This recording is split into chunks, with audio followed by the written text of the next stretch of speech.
Hey guys, tonight we slip into a vaulted room where time itself slows, your breath sinking with the scrape of quills against parchment. 3 dozen robed figures hunch over worn desks, here hands steady as they copy texts by candlelight. You probably won't survive a week in this eternal dimness, squinting at ink pots till dawn without Netflix breaks. So, before you get comfortable, take a moment to like the video and subscribe. But only if you genuinely enjoy what I do here. Drop your location and local time below. I want to picture y'all half asleep in Tokyo or sipping midnight tea in Reykjavik. Now, dim the lights, maybe turn on a fan for that soft background hum, and let's ease into tonight's journey together. You creep down a twisting palace hall, only the flicker of torches lighting your way. Your footsteps echo less here, swallowed by woolen robes, shuffling against flagstones. This is the Scriptorium, a den where medieval monks saved classical knowledge, one copied page at a time. Historians still argue whether they worked in total silence or hummed tunes to keep their hands from cramping. Quills scratch like mice nibbling on crusts, each scribe bent over vellum stretched tight as a drum. That weirdly perfect posture, spines straight as candle columns, is no accident. They used special backboards with leather straps, monastic posture coaches, long before ergonomic chairs existed. You can't help but notice their ink-stained fingers, gnarled from holding goose feathers hour after hour. Your breath catches midway through an inhale, afraid to disturb the fragile rhythm of dipping, scraping breathing. The silence here feels almost sacred, but is interrupted by tiny practical sounds. Someone grinds pigments in a mortar, the rhythmic crunch punctuating quieter moments. Legends claim certain inks contained powdered mummy, though experts think that's just Renaissance ghost stories. You edge closer to a novice, trembling over a capital letter. His parchment shimmers, scraped so thin you could almost read through it. That's sheepskin soaked in quicklime for weeks, then shaved with crescent knives till it glowed like fresh cream. Here's a forgotten detail. They sometimes recycled old parchments, scraping away Bible verses to copy pagan philosophers underneath. Your nose wrinkles at the earthy tang of oak gall ink, vinegar, and iron filings stewed into darkness. The lamps flicker as a shadow passes. Brother Anselm, inspecting rows of ink pots. He adds wine to one thickening mixture, a trick preserved in marginal notes, lost for centuries. Funny how this high-minded work relied on mundane things. Monks bartering wine for Venetian glass to aid failing eyes. Out a narrow window, moonlight stripes the back of a bent scribe. He paints scarlet vines around a psalm, crushing beetles for their carmine blood. His neighbor dusts gold leaf onto an angel's wing, business, so delicate his shoulders barely rise. December drafts sneak through cracks, making candle flames bow like penitents. Something unexpected catches your eye, a monk drawing rabbits jousting in a margin. His lips twitch, just once, lone indulgence in 6 hours of labor. You lean closer, spot a smug snail wearing armor on the opposite page. These secret jokes bloomed between prayers, tiny acts of rebellion archived for eternity. You follow a thread looped around the apse, leading to Sister Lucia sewing folios with beeswax-coated cord. Look closer, each stitch avoids piercing certain letters, presumably sacred ones. She's humming soft as moth wings, a forbidden breach of silence. The air here thrums with devotion and fleeting human imperfections. That novice fumbles his quill spattering ink across Psalms 3. No one scolds, just a wry smile from across the room as he blots the stain. They reserve anger for cracked ink pots, not flawed hands. When a bell softly chimes, they rise like ghosts, filing out for brief respite. For 12 minutes, they sip water sour with wine preservation, chewing black bread like solemn ruminants. Burning tallow dips sweat into parchment, waiting like patient lovers. Then the bell again, and they resume golden spirals, scripture flowing from nibs like whispered prayers. One monk blows gently on his vellum. You imagine the words lifting like incense toward heaven.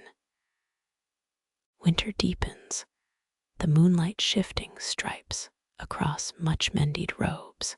Your own eyelids grow heavy, the scrape-scratch crackle lulling your pulse toward slumber.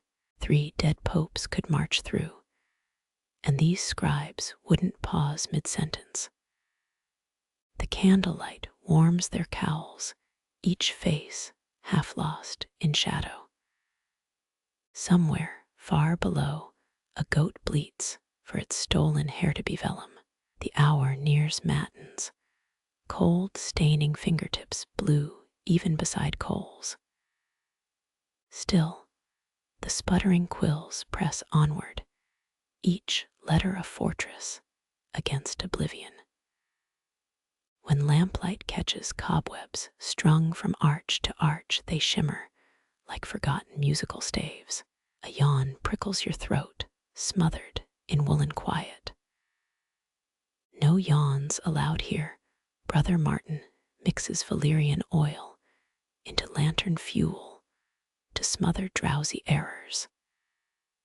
The air grows thicker, your eyes tracing spirals on an unfinished O. Time melts into candle drips, slow and golden, as the abbey's heartbeat echoes in scratching nibs. Dawn pales the windows. Before relief comes no fanfare, just extinguished candles and stiffened limbs rising. They leave their quills angled just so, enough order to resume seamlessly tomorrow. Parchment gets weighted under river stones, inked psalms pressed flat for eternity. You linger as footsteps fade, noticing one desk still occupied. Old Brother Clement, blind since plague took his eyesight, traces letters by touch. His vellum holds rows of perfect circles, drawn with compasses forged from crucifix nails. No one interrupts till he finishes, the empty room holding its breath as his finger finds the final period. You creep past the last archway as monks shuffle toward midnight prayers. Their hoods droop like sleepy ravens, barely lit by bone tallow candles.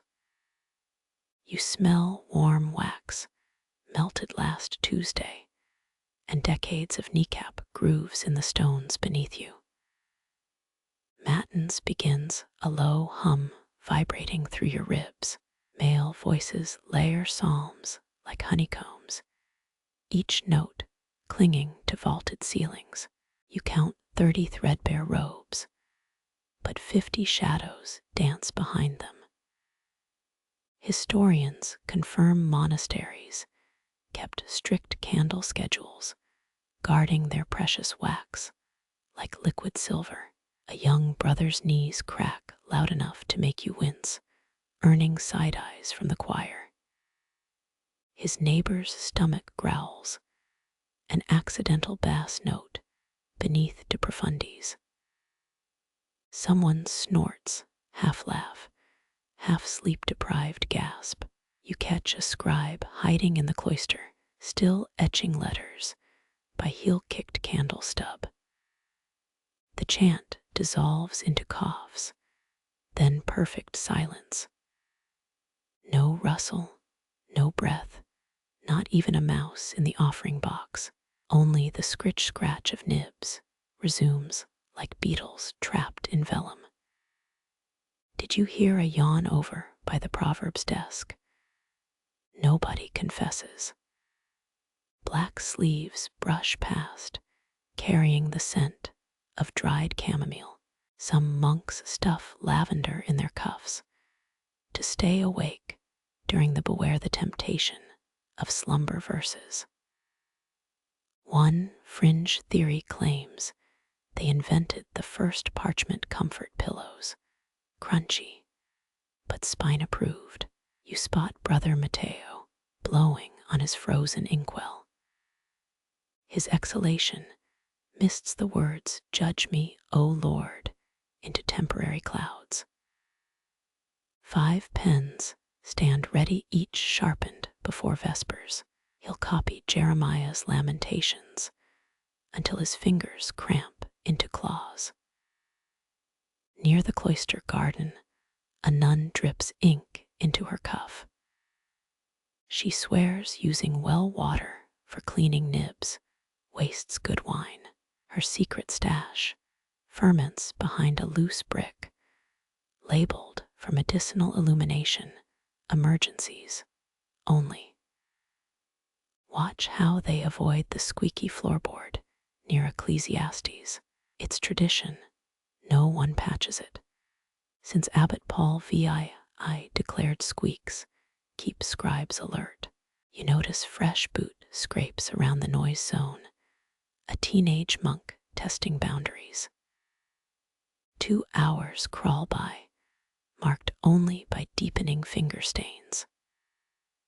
The rule demands 4 hours of sleep, but you glimpse a redhead monk mouthing just one more column like a gambler's prayer. His deskmate uses a thumbnail to scrape off an incorrectly inked fish tail. A bell chimes once, drowning in wool robes and hay-stuffed foot warmers. No one reacts. You learn time bends differently here. 60 minutes can stretch into psalter margins or compress into a single gilded capital. Smells shift from beeswax to stale bread as someone unpockets supper crumbs. A drop of ale falls onto Proverbs. Wine is a mocker, now permanently damp. Historians still argue whether scribes deliberately spilled drinks on passages they hated, but the evidence is literally soaked in. Notice the hunched shoulders, 30 spines curved like cathedral arches. Their hand cramps are legendary. One monk's will bequeathed my best 3 fingers to nephew John. You find a stool with a permanent scribe butt divot, worn smooth by 7 generations of dedicated posteriors. The cold gnaws through your shoes. Everyone's toes wiggle under desks, a wriggling forest of chilblains and determination. Someone near Song of Solomon Ball slowly scribes a crucified Christ, his halo blooming with unconvincing spring flowers. Moonlight slices through a high window, spotlighting dust, motes dancing over Isaiah. For a breath, the whole scriptorium seems etched in quicksilver. Then clouds snuff it, leaving only awkwardly angled candlelight. A muffled sneeze erupts near the incense cabinet, bless you's whispered like contraband. The offender hides behind a half-finished Goliath, his nose dripping onto the Philistine's spear. You catch a whispered argument about whether Psalm 67 requires 2 dragon illustrations or just one really committed serpent. Their debates over margin beasts could fill bestiaries. And did those rabbits besieging snails weren't accidental? Watch how they handle mistakes, gently scraping vellum with moon-blade knives. No rage, no torn pages, just patient reweaving of holy words. One nun licks her thumb to erase a smudge, leaving Luke 14 suspiciously sticky. The room thrums with a rhythm older than this abbey nib-scrape, breath, shifting hips on stools. Someone starts humming a forbidden tune before choking it into a cough. Dawn threatens, pale filaments creeping across the western desks. Workers stretch backs popping like watched pots. You notice goosebumps rising on a novice's neck as he inks the final Amen on his 12th psalm of the night. Candles gutter, their smoke coiling into temporary angels above bent heads. A monk rubs his eyes, leaving an accidental charcoal smudge resembling a very surprised saint. The scratching nibs chant louder now, filling every silence before it can bloom. You feel your own pulse match their tempo, a reluctant recruit to this marathon of ink and devotion. Wind whispers through lavender stalks outside, mocking the dry rasp of pens on parchment. A monk smiles at his page, perhaps seeing some private joke in King David's beard swirls. 2 brothers pass a single water skin, their gulps loud in the ocean of quiet. Drops splash unattended, blurring thy rod and thy staff into thy puddle. No one scolds, not here, not tonight. You taste metal in the air, ground lead, egg tempera, and the ghost of yesterday's gruel. A desk creaks, its legs permanently loose from centuries of mindful fidgeting. Fingers cramp, spasming mid-letter, but the hands don't stop. These monks could outlast volcanoes and revolutions. Maybe will, crafting words that endure everything but bookworms. Velvet silence stretches, not empty, but swollen with unwritten futures. Somewhere a quill snaps, its final sacrifice to Revelation's 7 seals. Stars blink through cracked glass, the same ones that watched this scriptorium's first stroke, and will witness its last scratch when the world forgets to listen. Quills still dance, even as eyelids droop, inked lines wavering like drunk spiders. Their faith lives in these scratches, unshakable, even when their hands most certainly are not. A nun sketches half-asleep sheep in a margin, counting them instead of prayers. Her pen loops spiral into accidental corkscrews, a colophon requesting divine patience. Matins lingers like a scent between the shelves, its echoes trapped between leather-bound covers. You realize their greatest act isn't transcription, breathing life into stillness until it hums. Dew forms on inkwell rims, or maybe exhausted tears, salting the song of songs. Someone sneaks a honeycomb crumb onto a sore tongue, sweetening Leviticus, direst warnings. First birds challenge the silence, their chirps clashing with fading star patterns. Monks squint not at the coming dawn, but at stubborn smudges eluding correction. And still the nibs whisper, scritch, scritch, scritching, under patient constellations that stopped counting hours 3 centuries ago. Those who listen closely might hear whole lifetimes dissolving into patient black lines, giving silence its holiest echo. A bell tower yawns, but doesn't chime yet.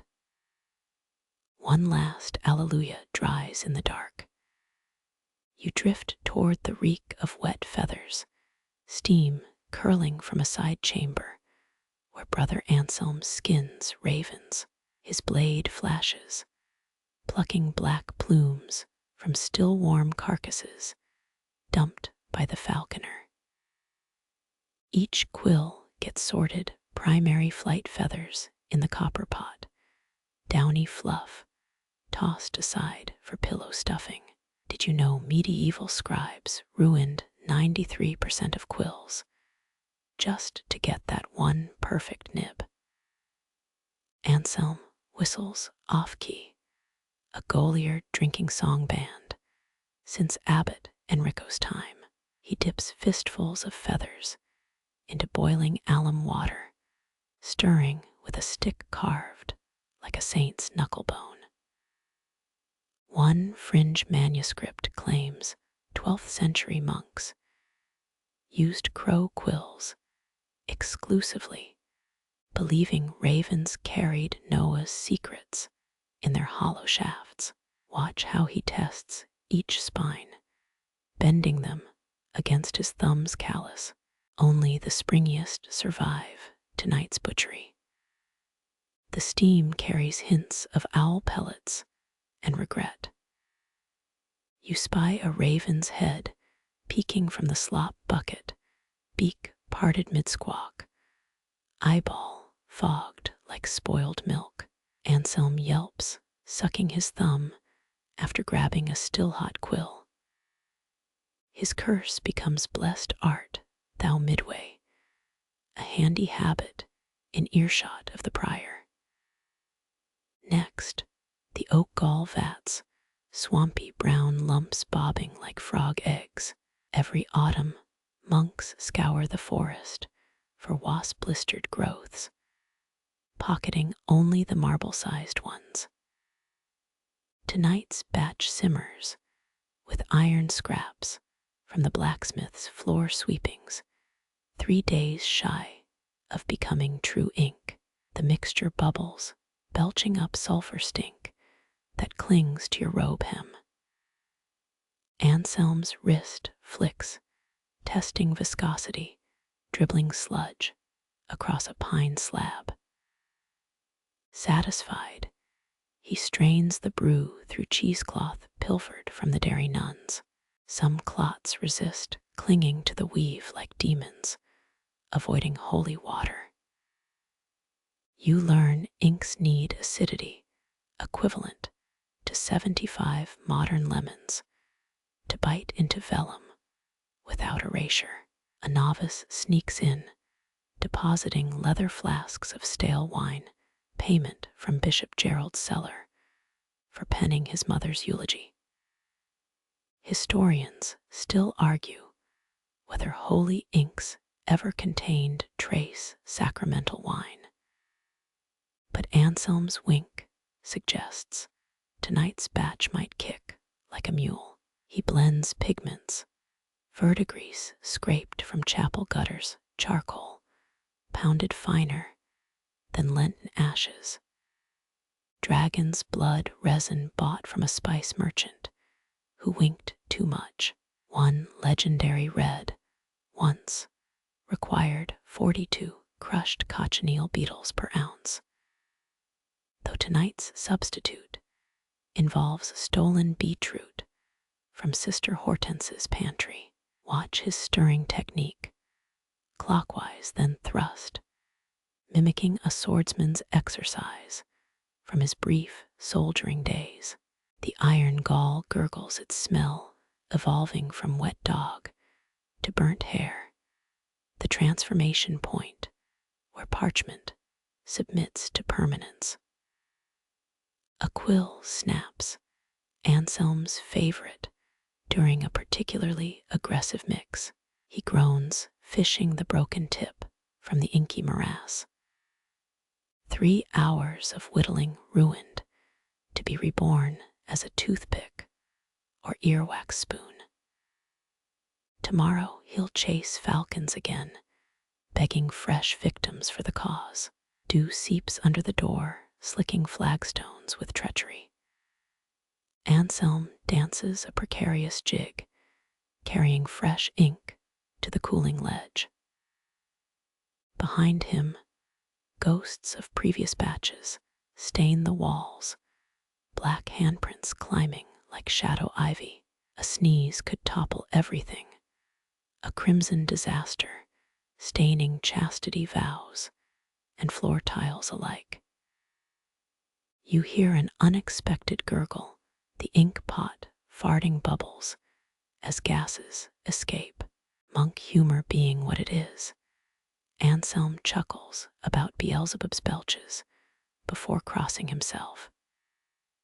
He tops the brew with linseed oil, creating a membrane thinner than the chastity belt rumors insist the abbess keeps polished, just in case. Dawn creeps in, graying the steam. Anselm squints at his brew, a connoisseur judging sacramental vintage. He dips a stick, paints a line on his forearm, proud as any tattooed sailor. The black holds, unstoppable, a tiny rebellion against time's eraser. Somewhere Scriptorium stools scrape, morning psalms begin. But here, the alchemy continues undisturbed, brother and ink sweating toward immortality, one bubble at a time. The oldest manuscript downstairs still gloats with his ink, letters sharp enough to prick sanctimonious fingers after 8 centuries. A drip escapes the vat, splatting a perfect black asterisk on his sandal. He doesn't notice, already planning lunch theft from the refectory mind, buzzing louder than the dead wasps in his galls. First light reaches the ink shelf, bottles glinting like executioner axes in formation. Each hue sleeps, dreaming of the parchment it will conquer, while raven feathers dry, shivering in the draught, like skeleton leaves awaiting resurrection. The abbey bell rings, ignored, as Anselm licks a dribble from the pot's rim. His tongue flashes purple for days after, proof that godliness tastes metallic, with undertones of stolen Bordeaux and bird murder. Wind sneaks through cracked mortar, stirring the stink of creation into the cloister.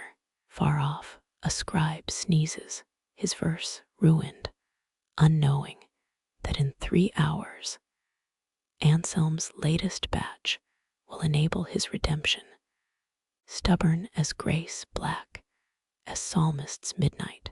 You duck into the chill of the tannery, where Sister Agnes reigns over stretched hides like a vengeful saint.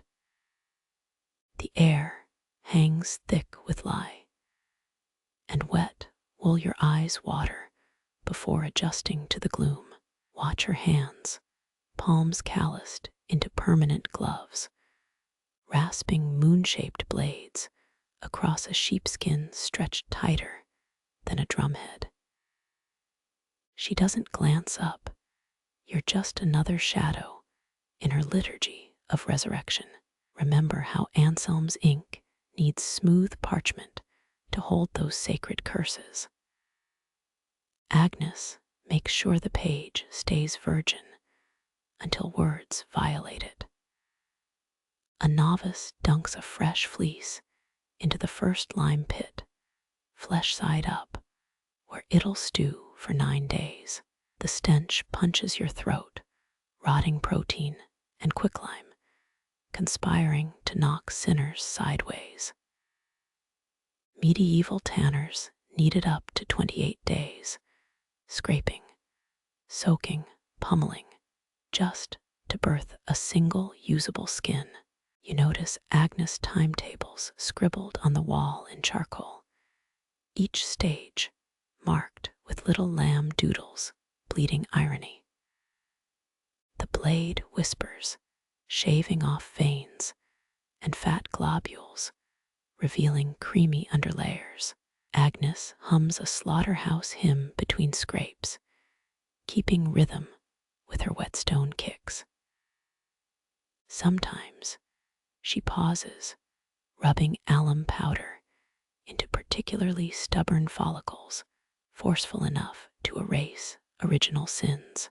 Over there, failed hides pile up, rejected for scars from barbed wire or wolf bites. These become boot patches, Bible covers, septic wound dressings when plague visits. Historians still argue whether monks left imperfections in vellum intentionally as reminders of earthly flaws beneath holy words. Agnes, reject heap, suggests no tolerance for sentimental theology. A burst pipe overhead drips onto her workstation. She side-eyes the ceiling, muttering about lazy masons and Judgment Day. Then resumes peeling membrane layers thinner than altar wine wafers. You spot blisters on her knuckles, wrapped in linen, strips stolen from the infirmary. A helper arrives, rolling a barrel of questionable muck. Agnes nods toward a stained hide, its surface mottled with dark patches. The novice slathers on grainy paste with a wooden trowel, working it into the leather's pores. That's when you catch the scent, dung, and decay sharp enough to make demons flee. Few manuscripts mention this step, but some monasteries used dog excrement to bleach stubborn spots. The enzymes break down greasy residues, though Agnes calls it Saint Rock's secret polish between gag reflexes. The novice retches discreetly into his sleeve, earning a blade point nudge to keep scrubbing. Morning light glints on Agnes' tools, each knife edge-honed to surgical cruelty. She tests a scraped section, rubbing thumb and forefinger across the surface. Satisfied, she signals for stretcher ropes. 4 monks strain, pulling the hide in cardinal directions, while Agnes nails its edges to an oaken frame. Tendons creak, the leather moaning like a gutted thing brought back to suffering. This tension must hold for 14 days, rain or shine, while the skin dries into defiant flatness. Her boot taps impatiently as helpers sprinkle pumice powder, grit dancing in sunbeams like pissed-off fairies. Agnes inspects every inch, hunting bumps only she can feel. Her fingernail digs into a nearly invisible ridge, signaling for the knife again. You notice a trough of whitish liquid chalk and water mixed to fill remaining pores. Agnes dunks a sponge, squeezing it over the now taut hide. The liquid spreads, sealing microscopic holes where ink might later rebel. A bell clangs nones, but Agnes waves off dinner. She's entered the pounce zone, where crushed bone meal gets rubbed into the surface for final smoothing.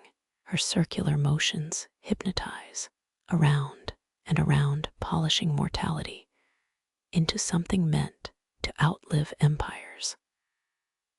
The pumice dust coats everything. Your tongue feels gritty just breathing here. Agnes coughs, a wet gravel sound that'll haunt her come winter, but the polishing continues. When completed, this skin will reflect candlelight like fresh cream begging for Anselm's ink to violate its perfection. A novice nearly trips carrying the chalk bucket. Agnes steadies him quick as a heron snatching fish, preventing catastrophe. She points to the wall hooks where finished vellums hang like flayed saints, waiting their turn at salvation. One hide sports a faint stain, butter or blood, near its eastern edge. Agnes considers it blade hovering before sighing and nodding.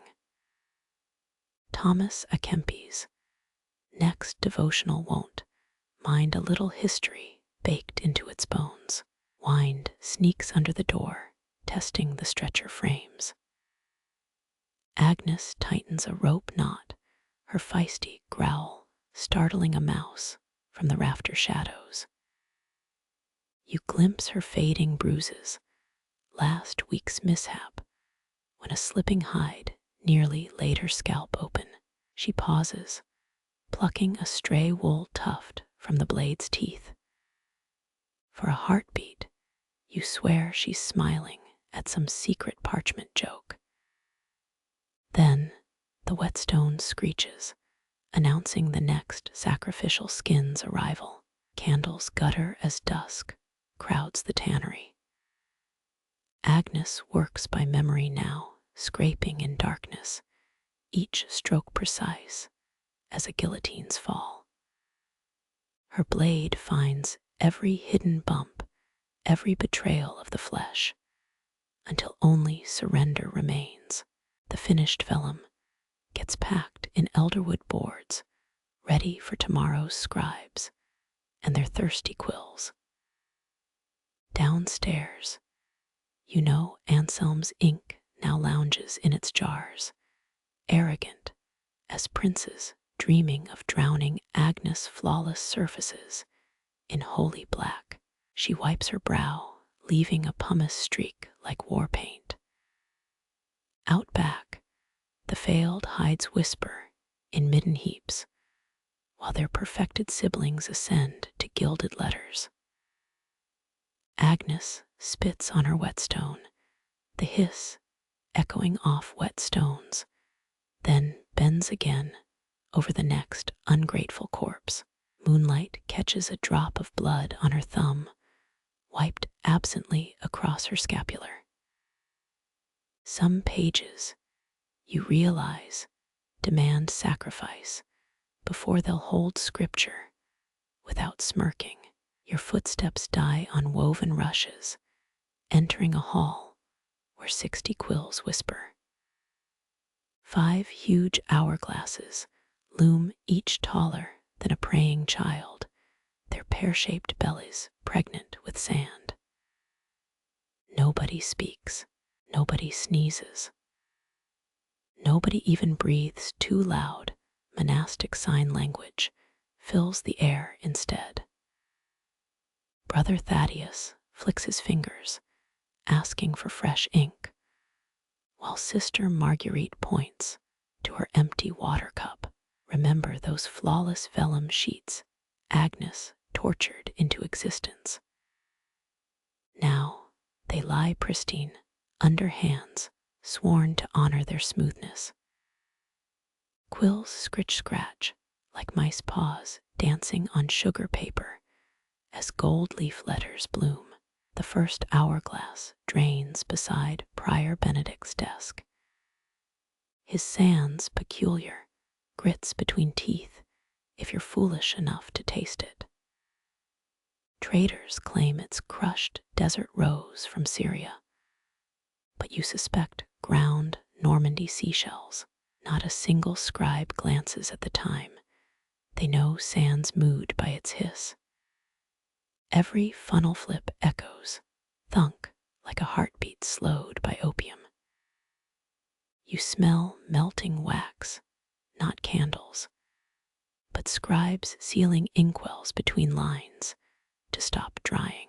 One monk uses his own earwax during emergencies, an open secret nobody praises or forbids. 4 more flips to go. A novice shifts, his stool creaks, and 60 heads snap up in unison. The glare could pickle cucumbers. He freezes, a hair sensing hawks, until quills resume their hypnotic crawl. Hourglass 2 empties with a soft sigh.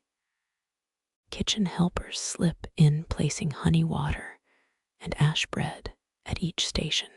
Monks nibble without looking, crumbs dusting scriptures about gluttony. The tallest hourglass holds sand dyed red, tinted with powdered tile from a martyred deacon's shrine. Every flip honors his eternal vigilance, though you notice sand grains staining the oak base like diluted blood. Someone's stomach growls, a seismic event in this quiet. Snickers ripple through hand signals, bent fingers fluttering like crippled moths. Hourglass 3 churns lazily, its sand coarser than the others. They say it's punishment, grit, for whatever sinner filled it last. A fly buzzes toward Prior Benedict's nose. He doesn't flinch, but his quill stabs the margin, impaling the insect mid-vowel. The carcass stays glued to parchment, a speck of mortality beside Psalm 91's promise of protection. You spot ink drying on a curved G, the scribe blowing softly to save it. His breath disturbs a monk 2 desks down, prompting furious eyebrow semaphore. Hourglass 4's almost done, sand piling into a perfect cone. Historians still argue whether monasteries enforced silence with whips or shaming. But here, the threat's subtler. Every lifted head invites 60 disappointed stares. Your own throat tickles, suppressing coughs, hurts worse than incense smoke. The 4th glass flips, thunk, sand cascades like miniature avalanches. A young nun mouths words against her palm, testing a tricky Latin conjugation. Her neighbor raps knuckles on oak, not loud, but enough to shatter the experiment. Light shifts, noon sun angling through high windows. Dust motes swirl above bent backs, each particle glowing like minuscule saints. Hourglass 5 begins its reign, the final stretch. This one's sand whispers softer, milled marble from Chartres, labyrinth floor, powdered smooth as angel bones. You notice armpit stains spreading on robes, despite winter drafts. 3 monks now lick finger pads before turning pages, a risky move when using Sister Agnes' sensitive parchment. A sneeze builds in someone's sinuses, that awful wet hitching sound. 60 quills pause mid-stroke, hovering like startled herons. The sneeze retreats defeated by collective willpower, and scribbling resumes. 5 bells chime at collarbones, tiny ones sewn into hood linings, signaling the sand tower's fall. The relief is physical, spines cracking like walnut shells, jaws unstiffening. Monks reach for honey water, gulping loudly, while others flex hands clawed from hours of gripping quills. Brief talk flares, low murmurs about ink shortages, or who used the last good pumice stone. Brother Thaddeus impersonates Prior Benedict's eyebrow twitch, earning muffled snorts. Bread baskets circle. This is no feast, just refueling. One monk dunks crusts directly into his inkwell, leaving burgundy stains on Isaiah's lions. The respite lasts precisely 7.5 minutes, timed by that impatient 5th hourglass, already refilled. Marooned in this pause, you spot a novice, hiding doodles under his sleeve, snails wearing miters, battling toads with crozier spears. His neighbor, wise to the game, smothers giggles with a psalter. Bells chime again, their muffled tinkle weepier this time. Shoulders sag, robes swirl, 60 bodies reclaim their stations. Hourglass, one flips with ecclesiastical finality. Sand resumes its downward sigh, quills find parchment grooves, and silence thickens like candle wax over a wound. Someone hums 3 notes before remembering himself. The pause hangs guilty until scratching nibs erase the mistake. Sunlight creeps across vellum, illuminating eyelash fragments pressed into letters by generations of weary scribes. Prior Benedict squints, his spectacles fogged with morning breath, and flips hourglass too prematurely. Nobody dares correct him. 5 hours, 5 towers, 5 descents into discipline deeper than any dungeon, and you still holding that cough hostage, marvel how sand conquers even kings when funneled through piety. Your eyes drift upward, past bent heads and trembling quills, to iron sconces crusted with constellations of wax. Each stalactite records months of labor, amber layers swollen like tree rings, drip lines frozen mid-descent.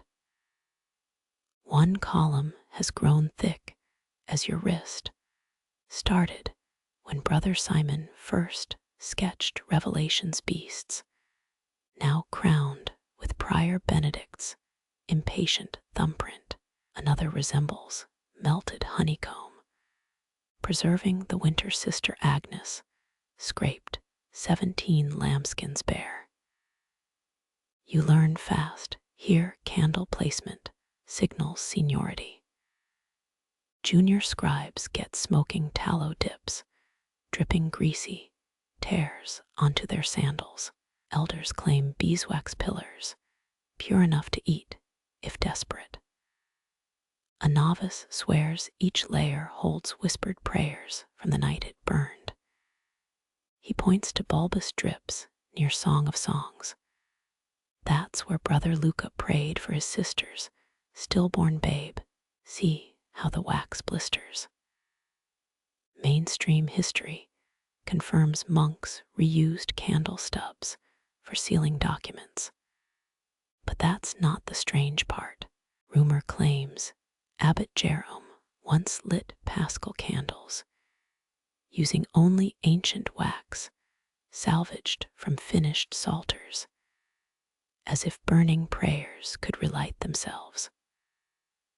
Watch Sister Theodora now, collecting fallen wax curls into her apron. She melts them later, straining debris through linen, to cast new candles for tomorrow's letters to God. It smells like centuries of birthday cakes, if birthday cakes tasted of dust and desperation. You notice some drips resemble crude maps. Continents of devotion bloom where wax pooled over rust. Chillingly, the formation above Exodus mirrors a hanged man if you squint sideways after 5 hours of copying numbers. A giggle erupts, suppressed behind a psalm, as young Elias flicks warm wax onto his desk. It forms a lopsided lamb, complete with crooked shepherd's crook, before Prior Benedict's shadow cripples the fun. Historians still argue whether Scriptorium's left drips intentionally as records or just lacked time for scraping. The drips near apocalyptic texts do cluster, thicker, granted, like the wax itself fears Revelation's finale. Observe Brother Linus near the southwest corner. His sconce drips perfect teardrops every 11 minutes. He claims it proves his Gregorian chants stay in tune, though you suspect drafty windows. 3 desks back, a wax landslide threatens to engulf Sister Clara's ink pot. She won't move it, believing the drips shield her from Prior Benedict's wandering inspections. Last Tuesday, a stalactite spear missed his scalp by thumb's width, earning grateful glances from 30 novices. Night workers whisper about dormant wax. Some claim it twitches when the choir hits dissonant chords. One drudge scrubbed sconces clean in 1327, and the entire north wall salters, mildewed by Pentecost. You crouch to examine a fallen lump. Its underside holds feather imprints from some long-dead scribe's quill. Press your thumb there, and you're touching Brother Paulus, frustration circa 1194, or maybe just cold wax. Prior Benedict passes, dragging his robe through a puddle of fresh drip. Now his hem bobs with translucent barnacles, each preserving threads of black wool, like insects in tree sap. By lauds, the newest sheen glistens like wet amber, holding tonight's coughs and sneezes and stifled yawns. Future monks will peel this layer someday, discovering your presence here in a thumbprint no one meant to leave. Morning light hits the oldest formations, revealing fingernail grooves where scribes once tested wax hardness. Their debates are fossilized here, whether Job suffered longer than Christ, or if quail tastes better roasted versus boiled. A drip detaches, plummeting onto Psalm 23. It lands soft as a velvet bookmark, muting Valley of Death under sudden translucence. The scribe doesn't curse, he blesses the wax, instead smoothing it flat with a warmed knife. Another chunk falls into an empty inkwell, casting a null-shaped shadow. No one cleans it out. These wells become wax libraries, stacking years like illiterate librarians. You touch a crusted sconce, and the warmth surprises, as if the candles never truly extinguish. The deepest layers crackle faintly, ready to combust again, if God ever needs backup light. As the 5th hourglass drains, final drips quiver like upside-down icicles. Prior Benedict snuffs the main candle, plunging everything into gloom. But glowworms of cooling wax still pulse, suspended prayers refusing to surrender to night, preserved in golden silence until dawn's flame returns. Winter gnaws through lead-latticed windows, thin cracks spreading like broken veins. Your exhale frosts, unfinished angel wings, halos blurring under your breath's ghost doodles. 3 monks hunch nearby, blue-knuckled hands cradling hair fur brushes. They dip into crushed malachite, painting summer meadows across vellum, while blizzards howl outside. You learn medieval artists favored squirrel or goat hair. But these brothers swear hair bristles hold spring's memory best. One painter tilts his page, revealing vines, strangling psalm margins. His brush flicks jade tendrils, each leaf defiant against December's bite. Watch, he whispers, as emerald pigment swirls, half frozen from sitting near the cracked pane. A droplet plummets from the vaulted ceiling, shattering Jonah's illustrated whale, spreading gray where blue scales once shimmered. The artist doesn't flinch. He scrapes the parchment clean, itching to smear defiance, not fix mistakes. Historians still argue whether ultramarine pigment cracked in cold, or if that's just romantic nonsense. You're leaning toward true, seeing cobalt skies craze like dried mud under these drafts. Brother Mateo blows on his ink pot, warming lapis, lazuli grit, suspended in egg yolk binder. His breath mingles with vaporized prayers, forming temporary clouds above Jeremiah's lamentations. Overhead, a sparrow nests between rafters, its droppings seeding accidental saffron blooms in the margins. No one shoos it away. Scriptorium birds are considered quill-sharpening muses, though this one mostly steals bread crusts. You spot Prior Benedict's submerged fingernails, indigo-stained from mixing midnight skies. He grinds indigo stones, even during blizzards, insisting frozen fingers make purer hues. A novice sneaks crushed holly berries into his rouge, painting cherub cheeks rosier than liturgy allows. His neighbor elbows him, smearing the rouge into a martyr's bloody stigmata, solving the problem with sideways guilt. At nones, glacial winds extinguish 2 braziers, sending monks huddling over candle flames. They thaw brushes in armpits, while steam rises from damp habits, like sinners' souls escaping purgatory. Sister Petra paints pomegranates, their seeds gleaming like garnet tears, using wine-diluted pigment. It reeks of sacramental vinegar, year 500, and counting, a tang even vellum can't absorb. You notice frost etching Latin onto glass, temporary aves overwritten by fresh ice.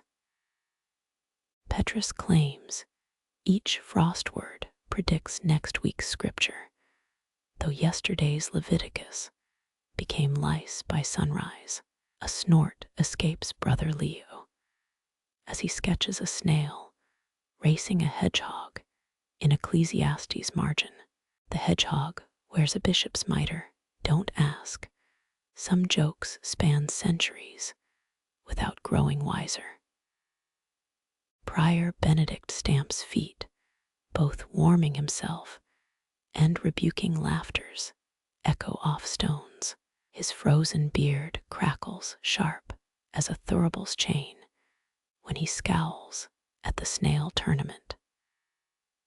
Moonlight bleeds through fractured panes, projecting sapphire rhomboids onto unfinished pages.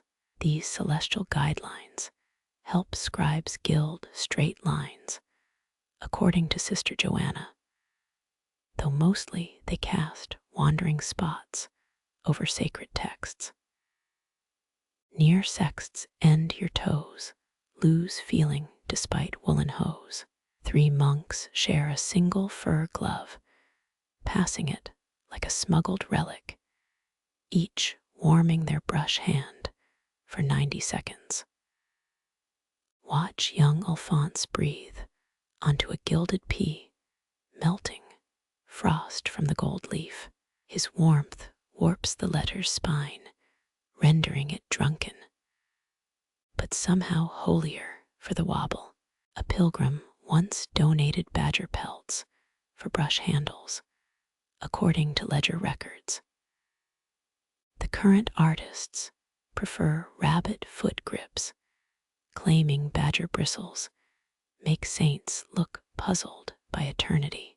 You press a palm against the least cracked window, feeling January's fangs through lead seams. Your skin sticks to the glass, leaving a temporary saint shadow in condensed breath. Brother Silas dips his quill sniffing ink to test its thickness, too viscous, and he nudges the pot toward a brazier's edge, risking evaporation for smoother strokes. Historians still debate whether red lead pigment caused gout in illuminators or just bad ale. You witness Silas massaging his knuckles cherry-hued from grinding vermilion and suspect both are guilty. A drop of meltwater plinks onto an unfinished M. It bleeds into a miniature Rorschach devil, complete with trifling horns, until Silas blots it into oblivion. At the coldest hour, monks pull parchment beneath their robes, warming it against bellies before painting. The practice births accidental sweat stains, later explained as angels' tear blots to visiting bishops. Sister Agnes paints doves with lobster-red claws, a private joke involving last Tuesday's disastrous fish stew. Only Prior Benedict recognizes the blasphemy, but his mouth twitches, fighting a smile as frostbitten as his toes. You spot chapped lips moving in silent psalms, breath visible as script above vellum. These word clouds vanish before reaching the ceiling, letters dissipating like unanswerable prayers. A gust shatters a glass crucible holding azurite powder, scattering 5 ducats of blue across floor stones. Novices scramble, sweeping pigment into a rag, saving enough to paint one stubborn forget-me-not. Your teeth chatter an involuntary hymn, tremors matching quill scratch symphonies around you. Even the hourglass sand slows, grains sticking together like sinners avoiding judgment. Winter wins small battles, cracking gesso lining, freezing gum Arabic into amber glass. But the monks still paint primroses in blizzards, still gild dawns during endless nights, still press summer into pages like flowers in a saint's diary. By Vespers, you're convinced their stubborn pigments are the 8th sacrament, defying ice with painted meadows. Only God could frost kiss into surrender. Abandoned sunbeams creep through fractured glass, etching sapphire ghosts across your frozen hands. You trail Abbot Paul, his shadow bent like a question mark, as he measures chapel angles with knotted rope and shepherd's intuition. That's his secret toolkit, alongside a stolen Roman protractor hidden beneath his scapular. He whispers calculations, mouthing numbers as prayers, counting heartbeats between light landing on Mary's mantle versus Joseph's sandals.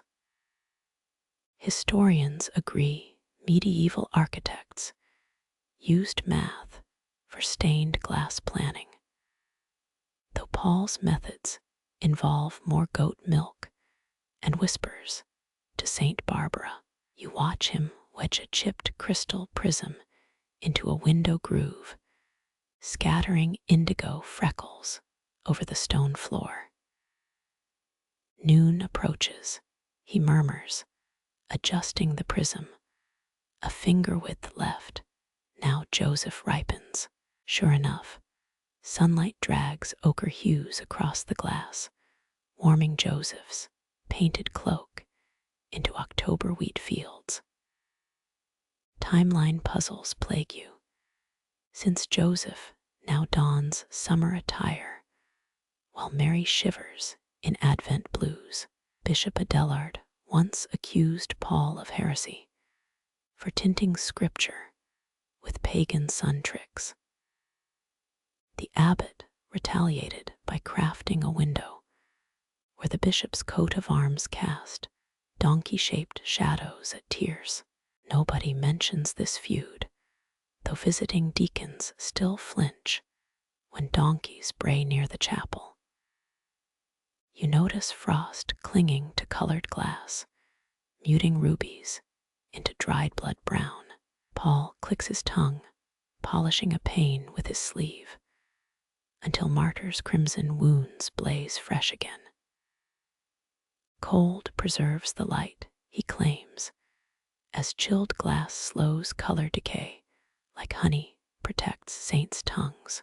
3 novices struggle with timber templates, cut to refract Pentecost flames onto the altar each Whitsun. Their sawdust snows onto your boots, each flake etched with geometry prayers. Even Euclid might side-eye. 1 template splinters, forcing them to rework it using the abbot's backup tool, a Frankish astrolabe doubling as a soup ladle. Historians still argue whether Chartres, blue glass, required cobalt, or just clever lies to Venice's traders. Paul's cobalt stockpile hides beneath flagstones, guarded by a temperamental tomcat named Alcuin, who accepts fish heads as entry tribute. A prism slips, bouncing rainbows over Prior Benedict's scowling face during penitential psalms. His frown softens despite himself, as cerulean light gilds his wrinkles into something resembling mercy. Even frozen toes forget their complaints under stained glass sun. Paul shows you his masterpiece, a hidden pane depicting Eden's snake with the bishop's distinctive double chin. It only activates during autumn equinox, projecting the serpent onto a specific choir stall, the one Adelard always occupies for pre-dawn vigils. Watch Paul breathes as December light bleeds through Eden's apple, staining the original sin bright as a tavern sign. No wonder they serve cider at chapter meetings, since Adam's downfall now resembles fermented temptation. Michaelmas must be awkward here. You spot a repair in Paul's robe, stitched with rainbow thread, salvaged from discarded stained glass cartoons. His needlework forms Pythagorean symbols, a silent rebellion against plain Benedictine black. Even mending becomes geometry here. Noon trickles away, dragging Joseph's ochre cloak back to Mary's sapphire shadows. The abbot sighs, adjusting a hinge as frost reclaims the glass edges. Winter gnaws his color magic sooner each day. Alcuin the cat bats at a sunbeam, amulet green paws, swiping at dust motes disguised as gnats. His tail flicks against a lead cane, rattling the window like chimes. Before he retreats beneath Paul's robe, seeking warmth, a novice sneezes, shattering the light teas into prismatic shards across the north transept. Paul doesn't scold. He traces the new patterns, muttering equations that might become next Easter's hidden rainbows.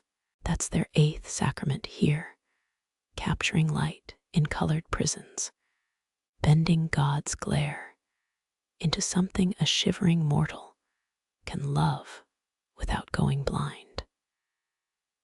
You shuffle past the chapel's rainbow stains, toward a cloistered corridor smelling of fever sweat and crushed valerian.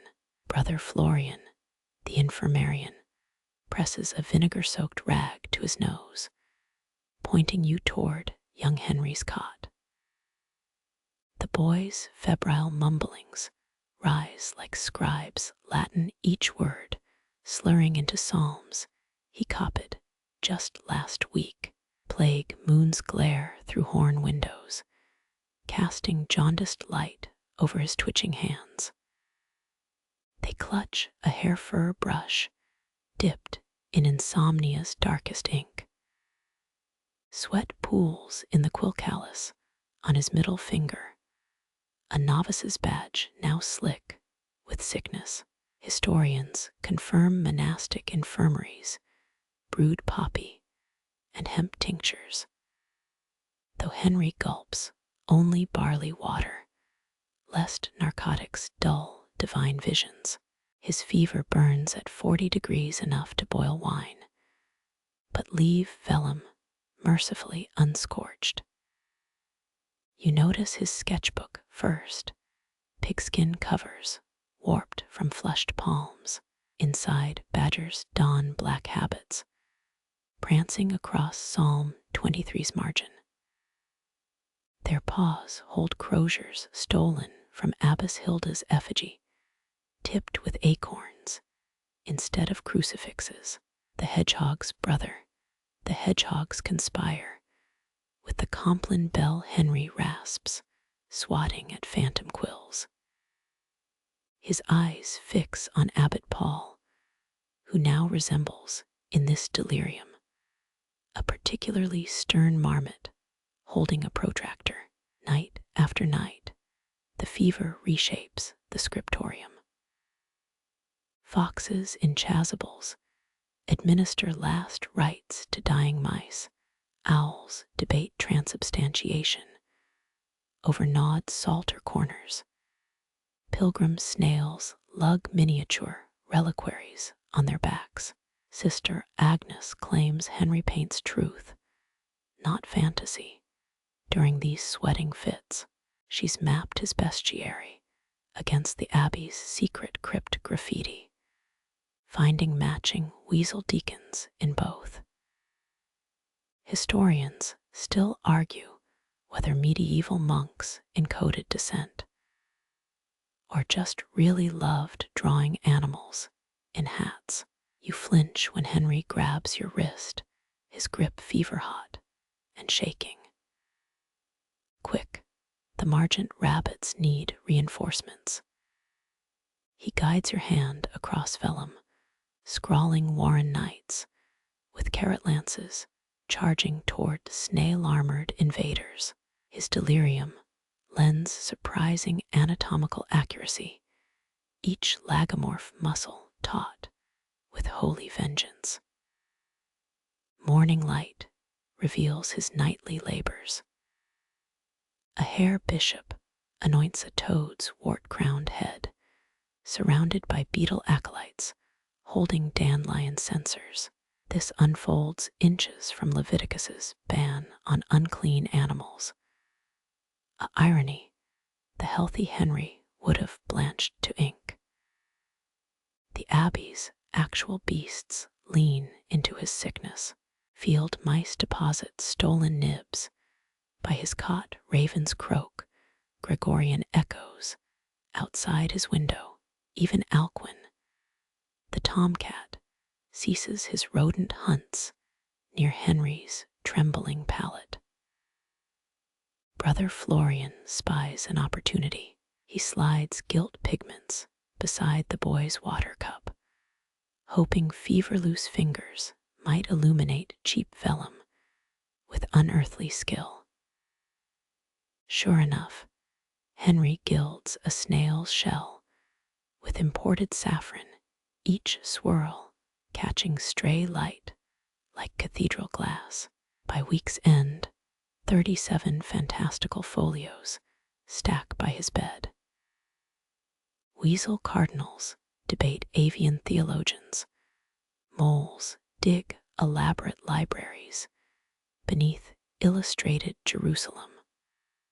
A very smug otter pretends to read Augustine while actually eyeing a fish seller's cart.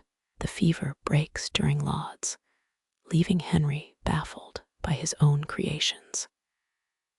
He tries to burn them, claiming Satan guided his hand, but Abbot Paul intervenes. Even Beelzebub dislikes poor perspective, he notes, pointing to a perfectly foreshortened badger monk. Those margins survive, stitched into a bestiary, now displayed behind the lectern.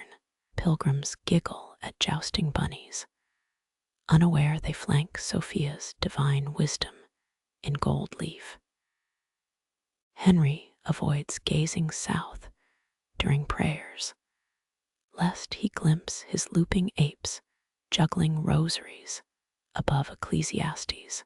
5 springs later, you spot a whiskered face peeking from King David's B initial.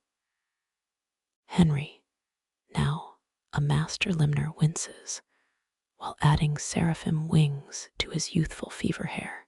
The abbot insists these jests guard against institutional pride, though Cardinal Octavian nearly choked on communion wine when he saw them.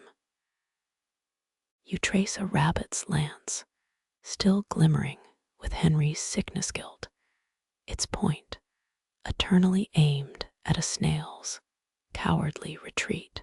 Odd how delirium's wild ink sometimes strikes closer to truth than sober gospels.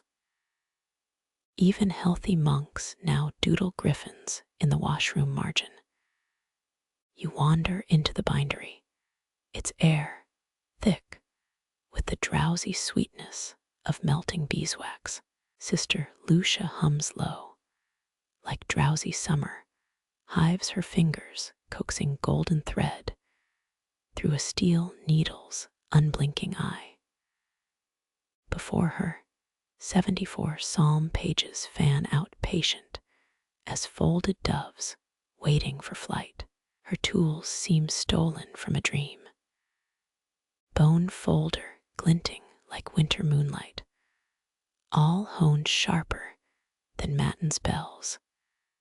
A clay pot of amber wax swirling with captured sunlight. Historians know medieval binders prized Smyrna honeycomb over candle tallow, its resinous cling perfect for enduring centuries of prayerful thumbs. Watch as she dips her needle tip first into the warm gold, twirling it thrice before pulling through. The wax cools to heaven's glue midair, binding linen thread to vellum skins older than King Alfred's bones. She sews gatherings with stab stitches, piercing goat leather spines with surgical indifference. Drop them, sister, from the lectern, called novices during her training, too young to fear sacrilege. And Lucia obliged, smirking, as finished psalters plunged 3 stories onto flagstones. Not a single knot surrendered, though Abbot Paul still finds stray beeswax pellets behind the misericord seats. You notice her throat vibrates when humming, a resonance peculiar to her family line, said to calm skittish bees during hive harvests. Fringe texts claim such voices could mend shattered honeycombs just by singing proverbs backwards, though Lucia chuckles, calling that hagiographical nonsense. The thread glistens, each strand spun from 12 Byzantine flax fibers, soaked 3 days in wort beer and full moon dew. No cathedral ledger records its cost, but Lucia barters 24 lavender sachets, plus nightly choir singing, for each spool from Venetian traders. She works without patterns, yet every knot mirrors the next, a geometry as precise as the abbey's sunrise calculations.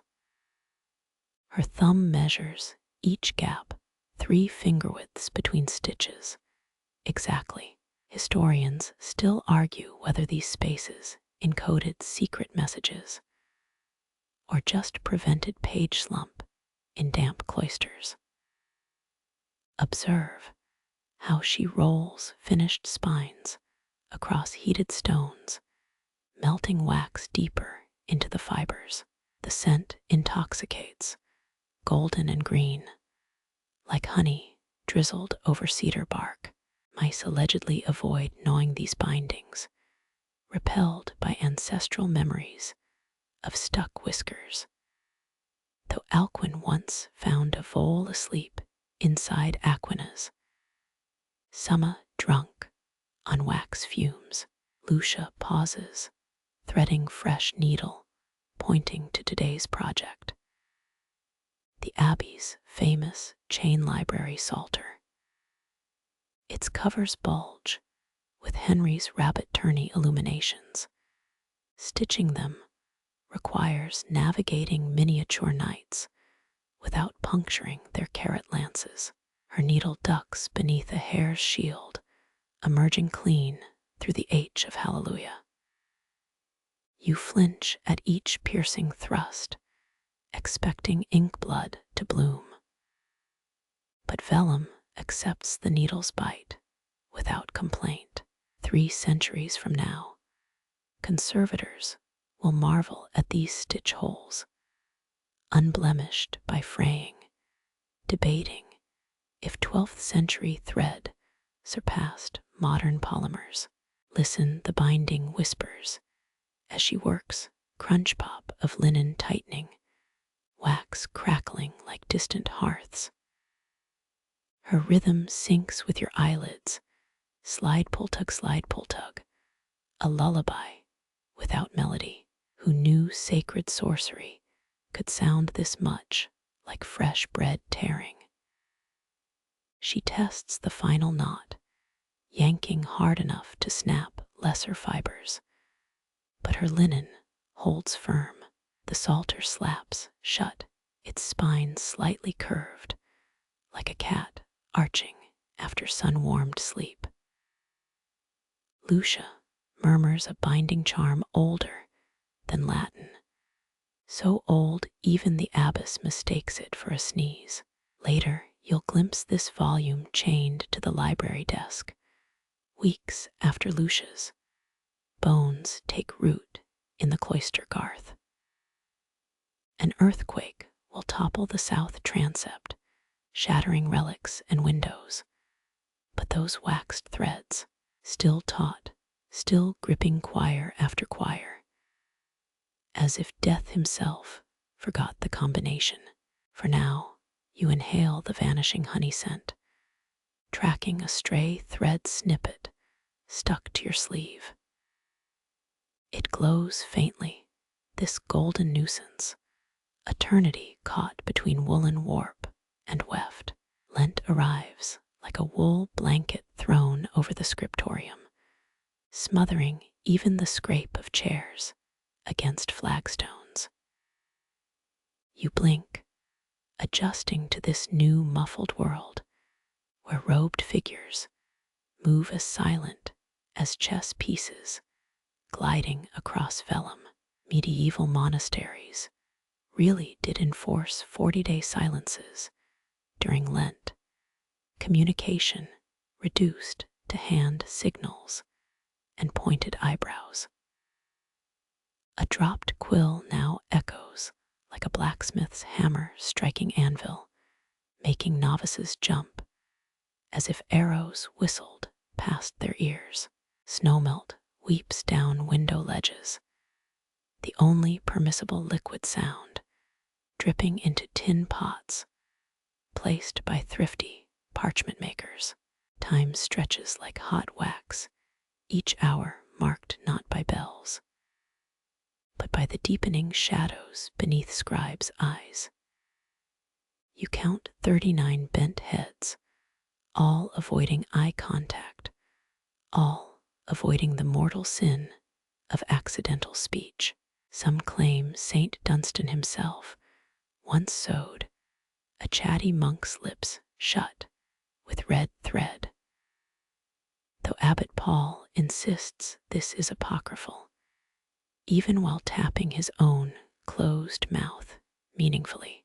Watch how Brother Anselm communicates, tugging his left ear for more ink, fluttering fingers toward the candle supply.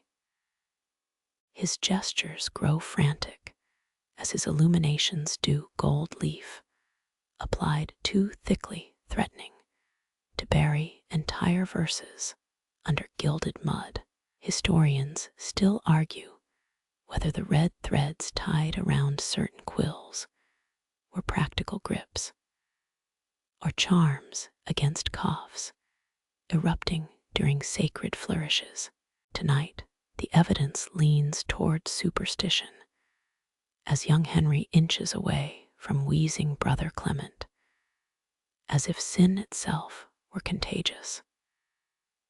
You taste the silence, thick as lentil porridge, seasoned only by the scritch-scratch of quills and your own deafening pulse. Someone's stomach growls, a minor heresy, punished by 39 glares sharp enough to slice bread. Supposedly, a 12th century scribe's dropped quill once cracked the floor tiles. Or so the cellar ghosts like to whisper during wine shortages. No one dares test this legend, fingers clenched white around their goosefeather pens. 3 nuns in the corner sway, their calligraphy infected by hidden melodies only they can hear. Their psalms emerge curvier, swollen, with unsung notes, as if musical notation bled into the text. One Sister Agnes traces Gregorian neumes onto her palm with charcoal, but rubs them away before the abbess can notice. You wonder if air humming counts as breaking fast. Theological debates conducted entirely through eyebrow gymnastics overhead. Frost paints new sermons on the windows each night, fractal gospels melting by terse. The cold stiffens ink, clots pigments, turns breath into vanishing parchment ghosts. Blue-knuckled artists dunk hands in candle-warmed water between sentences, their skin pruning like rushed translation work. During a particularly brutal winter in 1349, 4 monks allegedly shared a single bowl of thawed snow to rinse brushes, a detail preserved in their expense ledgers, but not their hagiographies. Matins passes without chance, just 99 heads bowing in unison. A field of hooded wheat yielding to some unfelt wind. You notice vespers through lowered eyelids, only the sun's retreat staining desk corners, blood orange, then ash gray. 40 days feels geological, a slow sedimentation of unsaid words forming strata in your throat. When Brother Anselm sneezes into his sleeve, the sound splatters louder than a dropped inkpot, unleashing a chain reaction of winces. Midway through week 3, Henry starts mouthing arguments with his own shadow, lips twisting soundlessly over imagined slights. His cue loops grow violent, snarling like cornered wolves, blotting entire condemnations, until the abbess confiscates his ink. The ghost of Lent past seems to haunt him, following his candle between desks, judging his flourishes through hooded sockets. Others develop nervous twitches, a foot tapping beneath habits, a tongue clicking silent rosaries, knuckles cracking like dry tinder. Watch as snow gives way to reluctant frost flowers, crawling up the cloister arches like pale scribbles. The sun returns weak as watered milk, but no one dares mention spring. Manuscript margins subtly shift, more antsy gargoyles, more foot-tapping demons in the corners.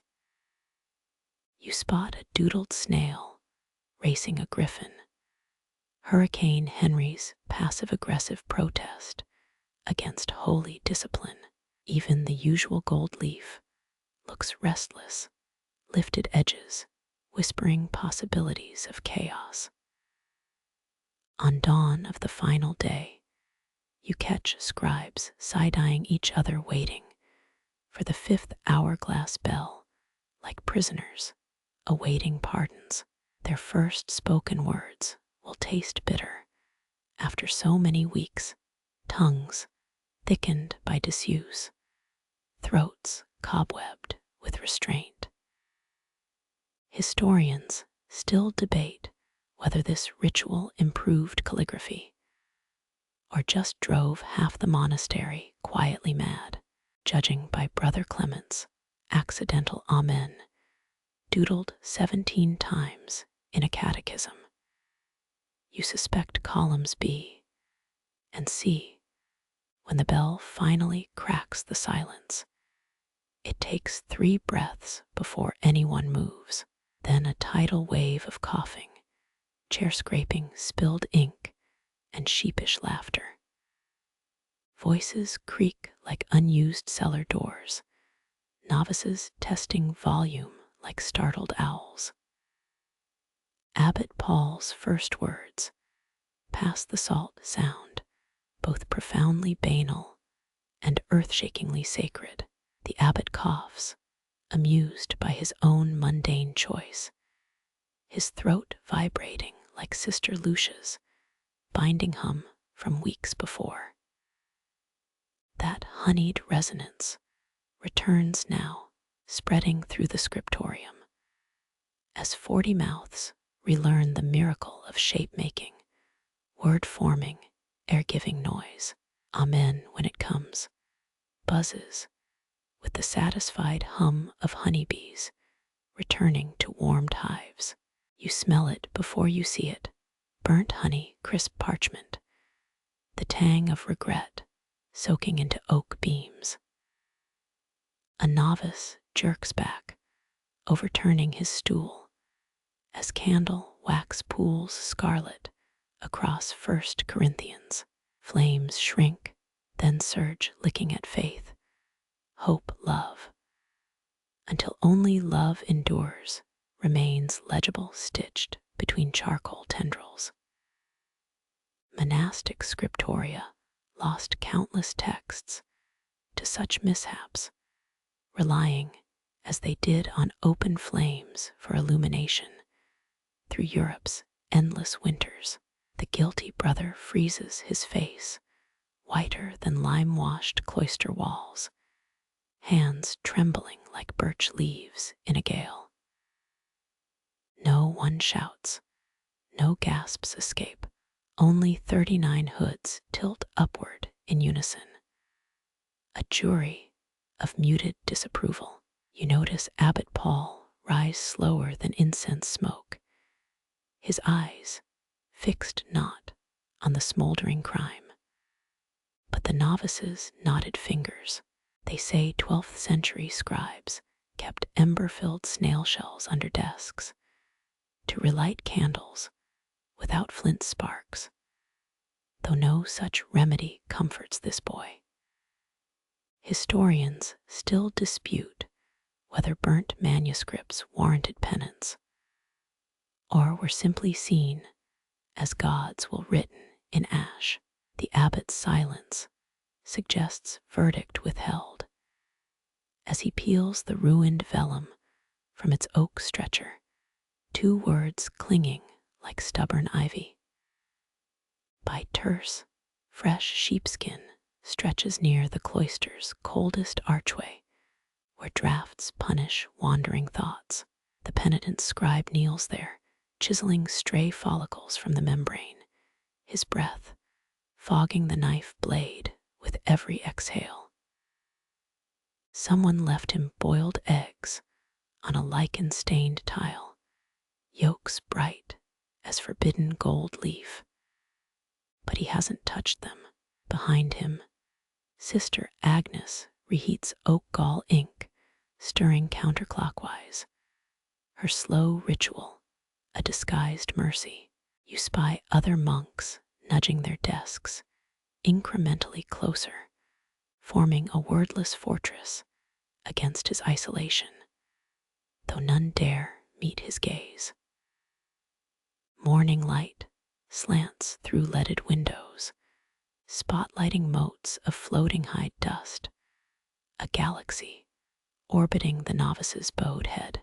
His quill scratches now, mending the charred epistle's gaps, each letter smaller than a louse's footprint. Once he pauses, tracing the surviving love endures with a finger, then dips his pen in defiance of ruined margins.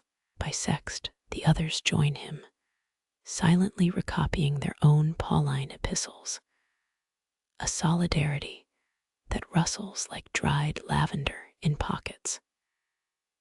Even Brother Anselm, who once lost a month's work to split ink, nods approval through hooded eyes when Vespers dims the Scriptorium. Only the novice remains, painting illumination around his scarred text. His gilding brush flickers, turning scorch marks into vinework, transforming disaster into accidental artistry. The abbess watches from the spice cupboard, holding cinnamon sticks like tapered candles, her smile hidden in shadow. You recognize the truth then, that perfection isn't quill-straight letters, but crooked seams where grace mends what fire ravaged.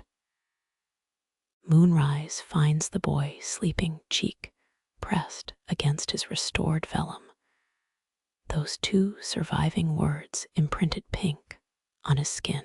You blink grit from your eyes, just in time to see the caravan master unwrap his prize. A lamb's bladder swollen with crimson threads. Saffron, the sun's own spice, stolen from Persian fields, where dawn first touches earth.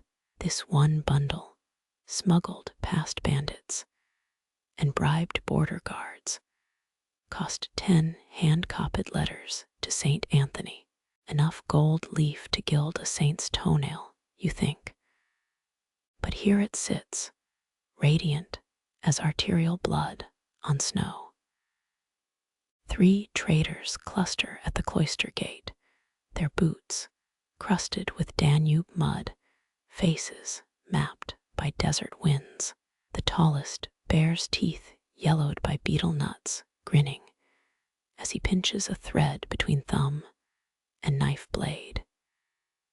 His thumb gains a halo pure sunset just from contact.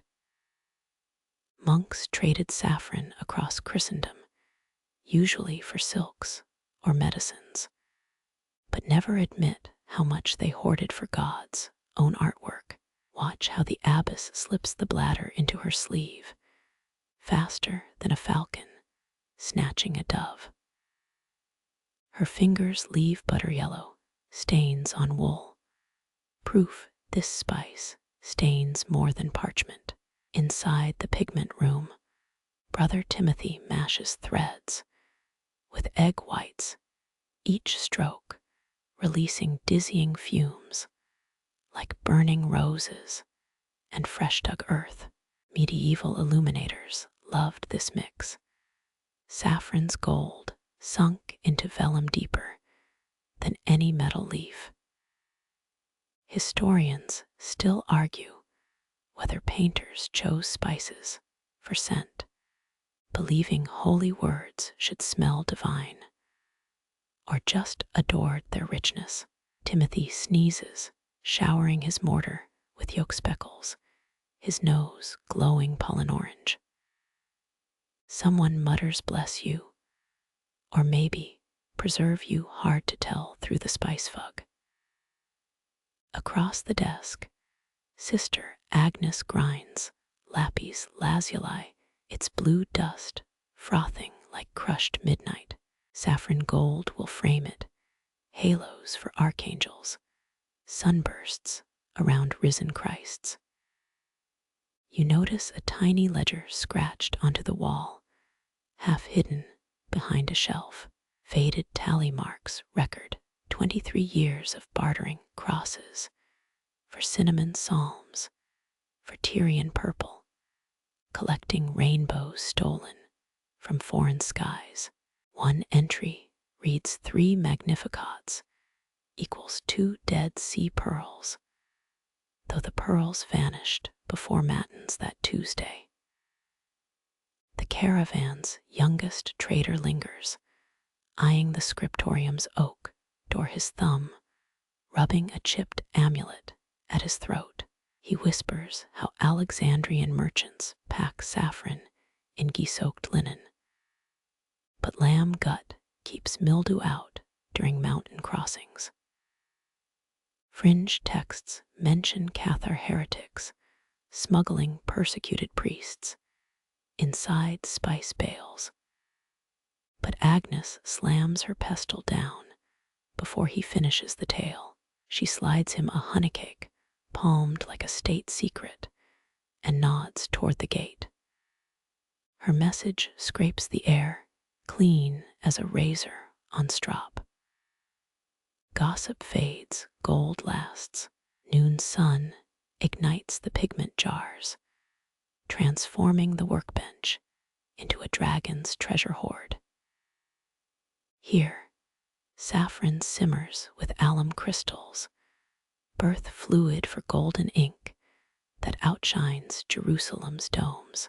Timothy tests it on scrap vellum, his brush swirling like a drunk swallow. The liquid hardens instantly, a molten line permanent as scripture. How many camel kicks, shipwrecks, sacrifices congeal inside this droplet, you wonder. Agnes snorts, tapping her temple, her joke unspoken. But clear, even saints couldn't afford paradise at these rates. Later, you'll spot Abbot Paul hunched over Zechariah's vision, gilding lampstands with saffron's glow. His brush trembles not from age, but reverence for the pigment's ancestry, each stroke resurrecting dead flower fields. Only when he murmurs, "Thus saith the Lord," does the spice release its final perfume, cloaking divine threats in silk-scented grace. The painted light seems wet still, like dawn dew on prophecy, though it dried 3 centuries before you knelt here.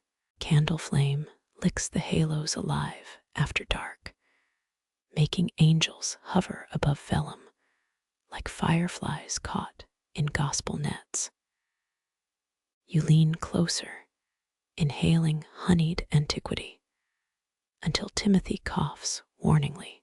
Much more saffron was burned than painted, cost be damned. They claimed its smoke purified fumy souls. That's the official chronicle anyway. Truth drifts somewhere between mercantile greed, monastic pride, and some deep human itch to trap fleeting sunlight under quill strokes. You trace a finger across cooled vellum, still humming with yesterday's saffron sunbursts, when something snags your eye. Down in the gutter margin, between Paul's epistles, a rabbit in chainmail jabs a lance at a snail. The slug wears a tiny helmet, grumpier than a hermit denied his cave. Historians note medieval scribes doodled such absurdities, though nobody agrees why. You lean closer, counting 6 more sword-slinging hairs, all skewering mollusks on flower stems. One slug flees toward a capital D, its shell painted like a whorled cathedral tower. Someone spent Vulgate hours perfecting this nonsense. Candle wax crackles as Brother Thaddeus, illuminator of minor psalms, sneaks rabbit number 8 into Leviticus. His quill flicks twice, giving the creature eyebrows suspiciously like Abbot Paul's. You smell vinegar-cut ink and suppressed laughter thick as incense. Manuscript margins brimmed with beasts, monks sketched during theology headaches to stay awake or sane.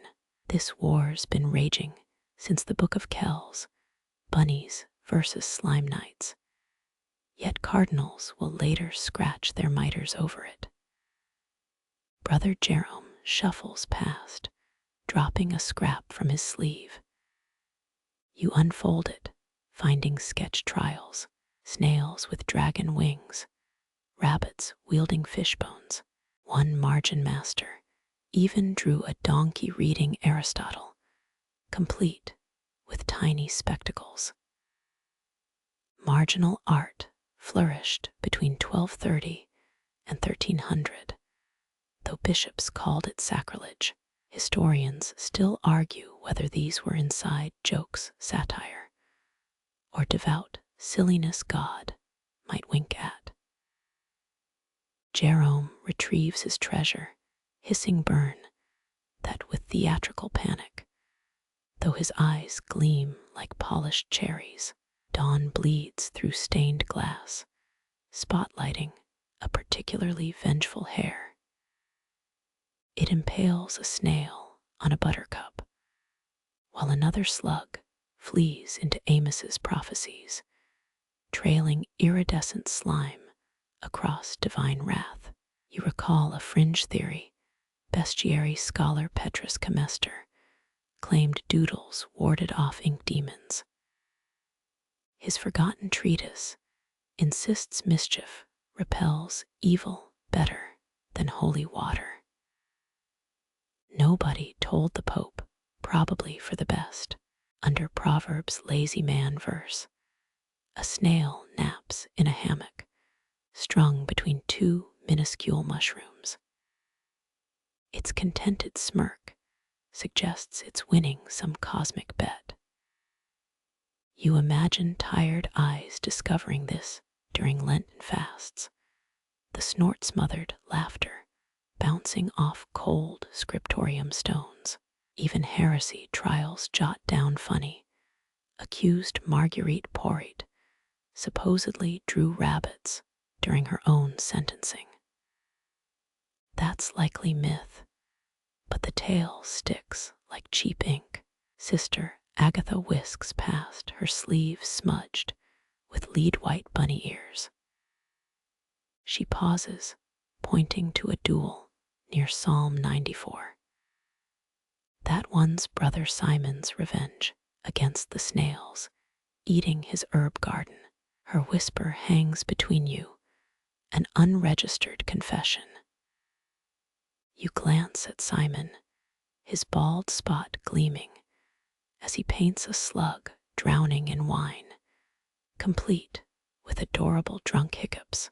Some texts whisper monks encoded local gossip into doodles like that scandal with the turnipale brewer. No proof survives, but squint at the snails' helmets. They resemble the brewer's infamous dented pot. Noon bells halt the mayhem, quills down nibs, rinsed, rabbits frozen mid-carnage. Yet Thaddeus lingers, adding armor to a snail near Song of Solomon. Its heart-shaped shell matches the abbey's rose window. 300 years from now, some duke's wife will trace this very slug, giggling during Mass, and feel less alone. That's the secret math of margins. Laughter crosses centuries, easier than Latin. The church calls it filler, you call it salvation, forged from goose feathers and boredom. Candle drip builds a tiny wax stalagmite, inches from a hair, sharpening its carrot dagger. You swear the flame glints off its absurd helmet. Vellum records no scribes' fatigue, no muffled snorts during Compline, just these silent wars in ink.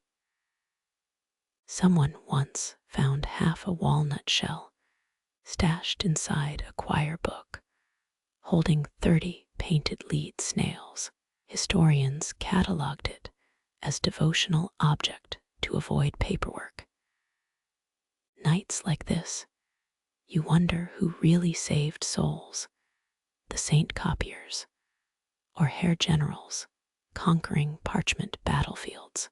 Your breath stirs a drying smear, rabbit blood made from crushed cochineal beetles. Thaddeus catches your grin, shooting back a shrug that says try copying Galatians 6 times without insanity. Monks argued animal doodles taught moral lessons, snails embodying laziness. But nobody explains the bunny canon. You find it tucked behind Ecclesiastes, a flop-eared bombard launching daisy petals. An archbishop will later demand its removal, without realizing 5 more flower cannons lurk in Revelation's dragon margins. Heretics hid in plain sight, armed with whimsy and squirrel hair brushes. The bells groan for vespers, quills surrender to encrusts. One final flicker lights a rabbit's lopsided grin before shadows swallow its campaign against gastropod tyranny. Centuries from now, scholars will project microfilm onto vaulted ceilings, decoding every inked smirk. Let them debate meanings. Tonight, you know the truth. Some monk sighed, touched quill to vellum, and let joy leak where God's law felt too heavy. That's the real illuminated gospel written, not in gold leaf, but in snails fleeing hair-shaped grace. Midnight oil isn't just a saying here. Lanterns actually burn with the stuff. And tonight it smells suspiciously floral.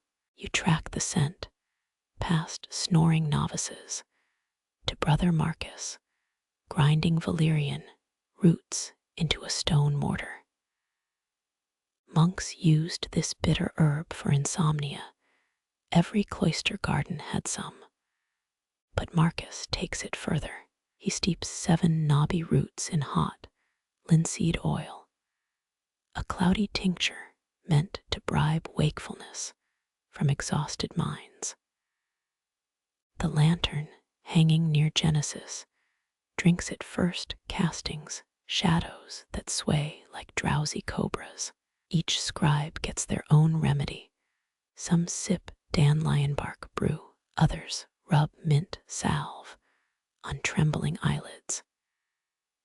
You watch Sister Lucina dip her braid in icy well water.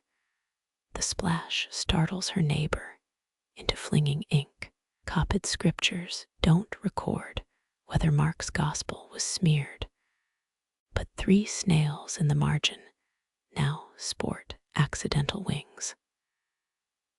Marcus offers you a Valyrian sachet sewn with itchy wool, which smells like a wet dog's apology for existing. Historians still debate whether herbal-laced fumes truly improved focus or just induced panic about dozing off. Tonight's test case is Brother Denny's, who copied 8 hours straight and now inscribes Jude as Judas 4 lines in a row. Half the Scriptorium stifles laughter. The other half praise his page gets scraped before matins. Abbot Paul insists no one sleep until Proverbs is gilded. So Marcus adds more roots to the oil warmer. The air thickens. Your thoughts stick together like honey-soaked parchment. A junior illuminator paints sheep eyes with pink pupils. They stare back accusingly. You notice 3 monks have tied their toes to desk legs. Medieval productivity. Hacks to jerk awake mid-snooze. Documents confirm monks used bizarre anti-sleep tricks. One chronicle mentions a scribe who balanced hot coals on his knees. Marcus adjusts his lantern, casting light through yellowed oil. And suddenly, the room swims. Flame flickers make quills look like dancing skeletons, their nibs scratching judgment on the ceiling. A tiny flask falls from his sleeve. You uncork it, inhaling bitter chamomile mixed with fermented beets. He reclaims it fast, whispering, Sister Gertrude's teeth hurt less with this. She wrote 3 more psalms. The abbey never recorded dental tonics, but marginalia show odd symbols near complaints about aching molars. Your own eyelids gain weight, like lead coins stitched into silk. Across the room, Denny's finally notices his treasonous Judas parade and scrapes vellum so violently 3 rabbits lose their helmets. Ink demons apparently respect exhaustion. No errors plague the outbreak, just yawns traveling desk to desk like a lazy plague. Did monks invent contagious yawning? You wonder, as your jaw cracks wide enough to swallow Compline chants. Marcus relights his concoction. Blue flames lick the glass, burning away Valyrian's sleepy properties, or enhancing them, who knows. Supposedly apothecaries used copper cauldrons to flip an herb's effect. This might be why. 3 lamps now bubble with root-choked oil, making shadows convulse like frightened sparrows. Historians once found a psalter where Judas outnumbers Jude 30-1. They cited theological fervor, not sleep-deprived scribes. Your finger traces a snail's shell. The ink still damp, smearing its march toward psalms. Someone left walnuts by the gilding tools, odd, until you notice monks nibbling shells for bitter wake-up tannins. You try one, it tastes like tree bark and regret, but your shoulders straighten for 5 more minutes. Fringe diaries claimed walnuts staved off madness during long vigils. Modern science nods politely at the caffeine content. A crash interrupts. Denny's has face planted into his masterpiece. 18 Judases blur into one golden, remorseful blob. His quill impales the desk, still trembling like a divining rod. No one helps him. They're too busy shaking themselves awake, as if haunted by invisible wasps. Marcus sighs, dipping a feather in salt paste, swiping it under Denny's nose. The sneeze that follows wakes 5 dozers, their own pens jumping to sketch startled badgers. Toward dawn, the Valerian shifts its allegiance, scent now cloying as rotting roses. Scribes slump like half-cut wheat. One paints his own thumb instead of an angel's wing. You spot a hair in the margin, offering a tiny cup of coffee, centuries before beans reached Europe. Scholars argue whether herbal stimulants improved medieval calligraphy or just hastened scribes into early graves from stress. A jest, maybe, but 3 monks from this era's records died mysteriously mid-scriptorium, ink still wet on St. Jerome. Final candles gutter, oil fumes curling into vengeful little smoke demons. Marcus pinches his arm, a purple bruise blooming to match early Advent vestments. His eyes gleam with fierce wakefulness, or maybe madness, as he pours another root tangle into the lamp. The flame hisses, consuming Valerian's secrets, while Moses' parting seas bleed into Judas's silver blood. You wonder who truly benefits, the abbot getting his proverbs, or Marcus proving darkness can be beaten back with weeds and will. Denny's head jerks up, snoring paused mid-snort, as he hovers over another Jude. The quill trembles, hovering between salvation and treachery, before scratching out one flawless letter at last. Around him, ink dries on hastily closed gospels, lamplight wilting into gray dawn. Valerian's final gift is a thin herbal crust on every surface, tasting like lost chances and monk-shaped resilience. Tomorrow's copiers will curse the sticky desks, never knowing what battles were fought here against sleep and silent Judas armies. The stone walls breathe heat tonight, no longer radiating midnight chills, but exhaling stale summer like a loaf left in August sun. You peel your forearm from vellum, leaving a salty, whale-shaped sweat blotch on Kings chapter 9.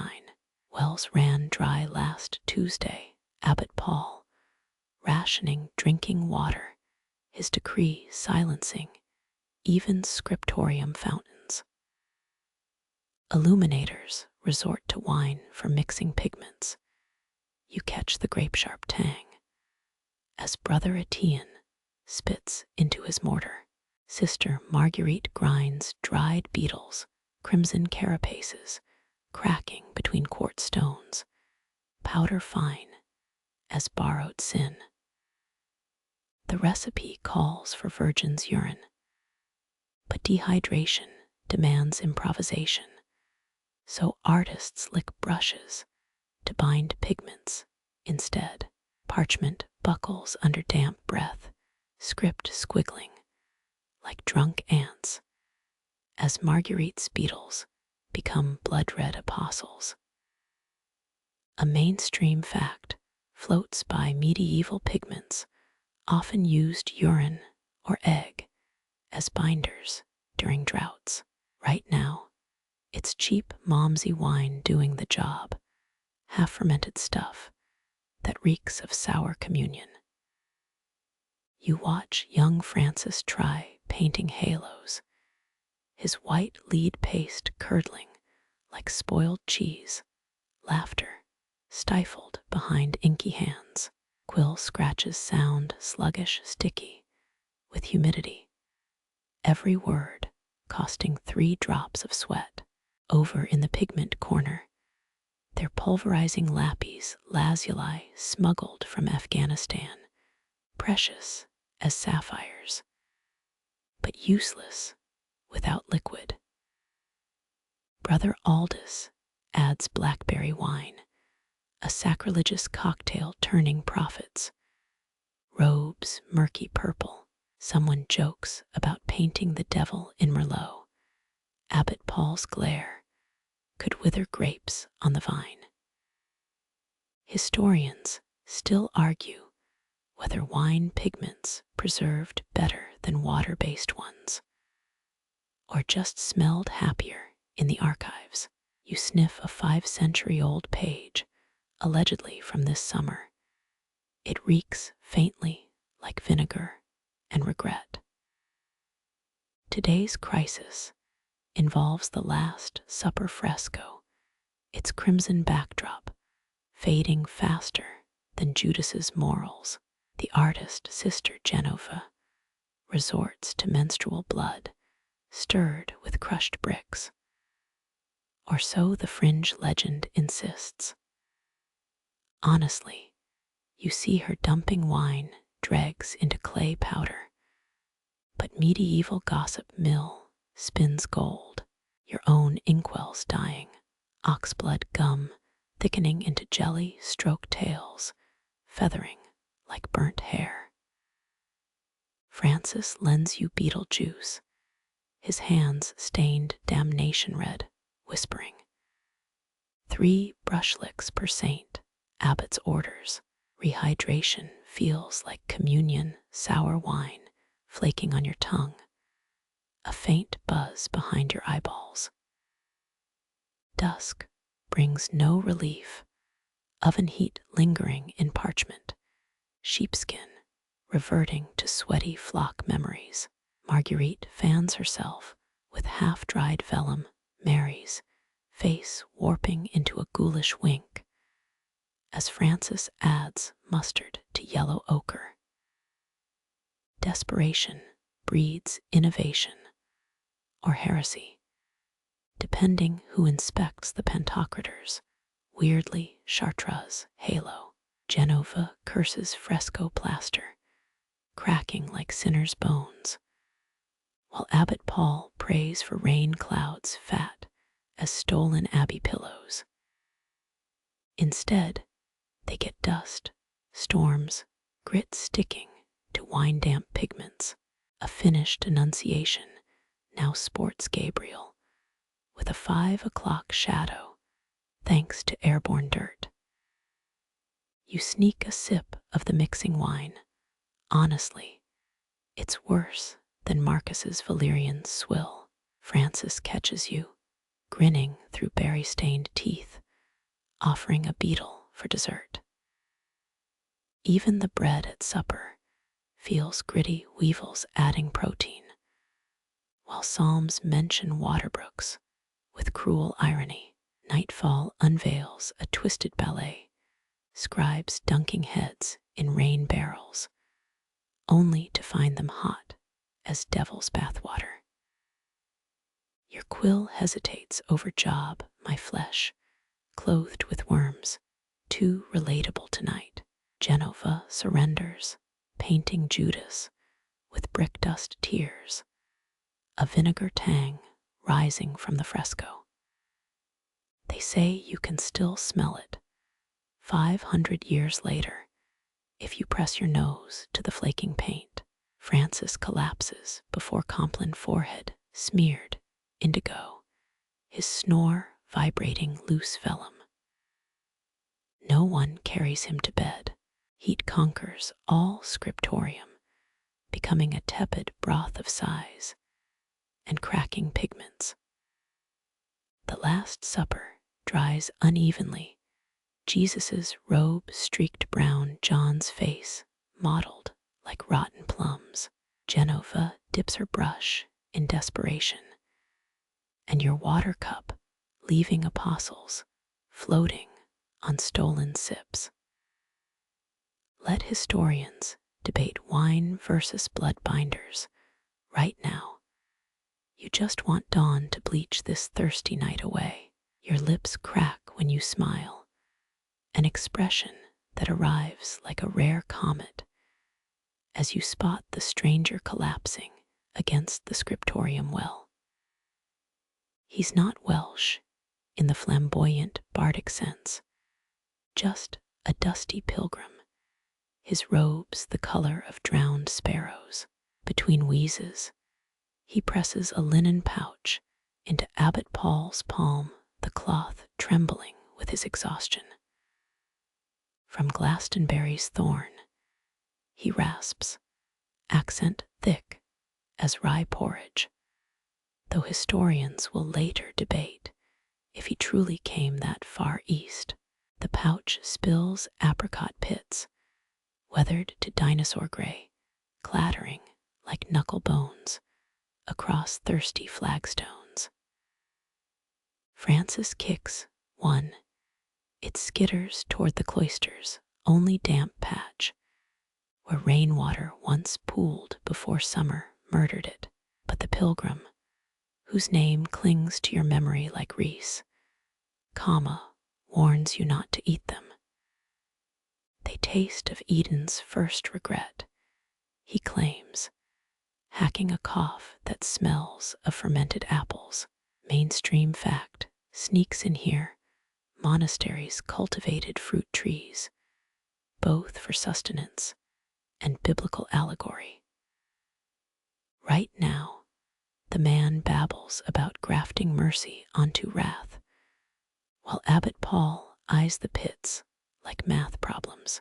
No one plants them properly, too busy slurping precious well water from thimbles, until Sister Agnes finds 3 sprouting by accident, tucked beneath her shredded psalter, used as emergency kindling during the frost scare. The seeds wriggle green, thumbs through vellum confetti.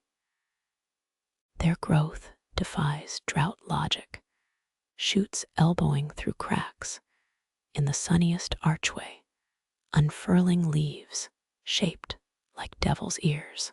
Some claim Agnes sweet-talked them, humming old hymns while irrigating them with her rationed wine. Quirky side note, her night shifts involved serenading parsley patches. They always came up bitter. Soon knobbly branches shade parchment tables, filtering light into honeyed grids. You trace their patterns on Ecclesiastes, while monks squint at Genesis, hunting Adam's sin amidst fruit metaphors. The trees drop sticky amber globes, bruising parchment with sugary stains, forcing copyists to dodge falling snacks. Historians still argue whether the Welshman intended food or metaphor, though fringe theorists swear he carried Eve's actual pits, salvaged from Eden's compost heap. You pocket a dried stone, its ridges fit your thumb hollow, later sprouting a sapling in your pocket. By Lent, the branches tangle with the roofline, mocking winter's bareness with audacious blossoms. Scribes sneeze pink pollen onto sacrament registries, Abbot Paul calls it liturgical confetti, his one joke that millennium. Years pass, the trunks thick as cloister pillars, gnarled bark echoing monks. Knuckles, pilgrims claim their shade cures heresy, resting sore feet where Francis once kicked those first seeds. Your own sapling, transplanted behind the privy, suffers less poetic success. Now, centuries later, readers doze beneath these same boughs, searching forbidden knowledge in Genesis's orchard scene. Moles devour fallen apricots, their tunnels honeycombing abbey ruins, while your ghost smiles at echoing laughter. The trees endure, grafting generations of seekers to this quiet corner, their roots clutching ancient manuscripts like forgotten secrets. You watch a scholar lick jam from Psalms page 90, unaware the stain came from Adam's supposed lunch.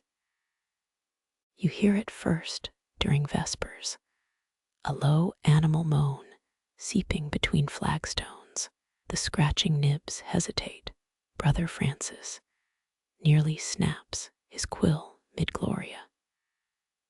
Sister Agnes crosses herself, palms smudged indigo from grinding lapis lazuli all morning. Another wail rises, ricochets off cold stone walls, audible even over rainwater dripping into begging bowls.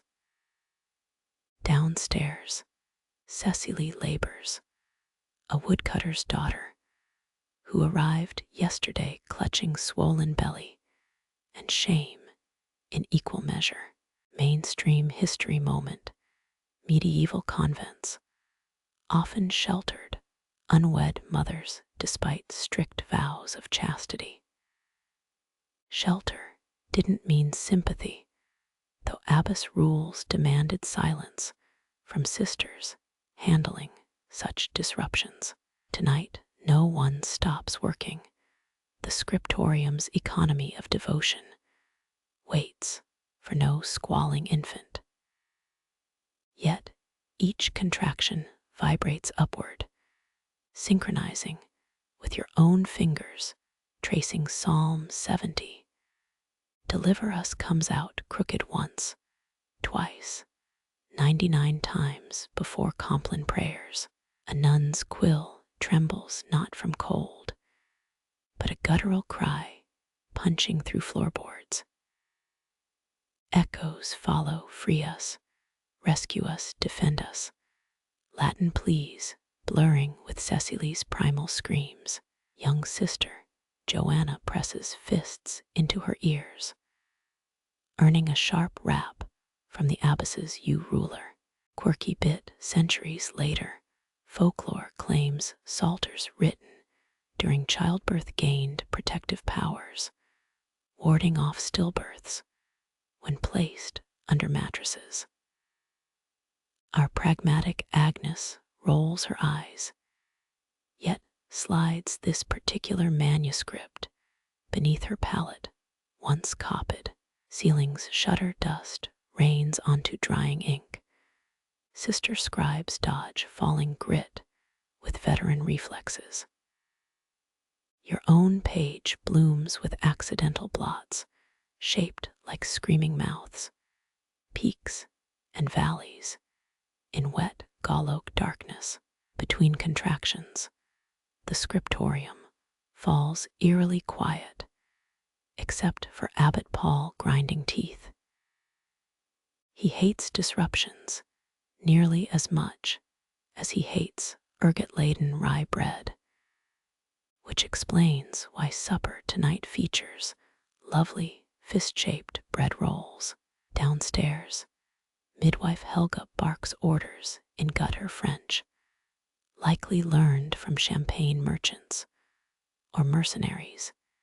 Historians still argue which. Her vocabulary features creative anatomical comparisons, eventually censored by trembling novices transcribing nearby. Cecily's grunts sync with your nib carving locust eaters in Deuteronomy, until an especially violent push sends ink skittering across vellum, creating Nile-like tributaries around your descender loops. Molars clench murmured misereres, rise like steam. Sister Agnes's legendary steady hand now sketches jagged M's resembling barbed wire. She glances at the single candle permitted after dark. 3 notches left means dangerous, ink-clotting territory. Downstairs, wet squelching, a thin cry, then Helga's triumphant crow. But Cecily keens louder now, words finally weaving through pain. Where's my boy? Is he crooked like his father? You witness forbidden glances between scribes. Robotic copying continues. Yet quills hover half seconds longer over letters. The abbess pretends deafness, her spectacles fogged with condensed human drama. Post-birth, only Helga's straw broom scraping placenta off stones punctuates the quiet. Scribes exhale, shoulders slump, pages flutter like exhausted doves. Cecily's son squalls faintly near the herb gardens, his bassinet wedged among feverfew and pennyroyal, while nuns nurse bitterness upstairs.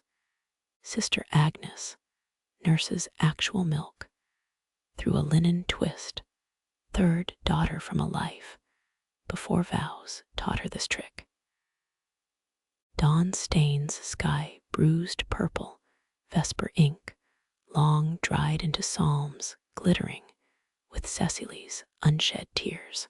The boy survives. This section does too, though nobody's faith remains spotless. Your final deliver us. The 99th smears like dirty fingerprints. Lavender oil fails to clean it fully. Amongst toenail clipping ricochets off your desk, Abbot Paul's subtle signal to wrap up.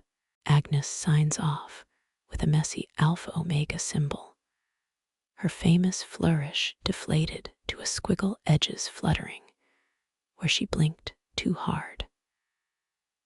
Repositories later label this psalter wild, water-warped, indignant, with uncertain provenance. One bishop swears the tear-swollen capitals resemble engorged leeches.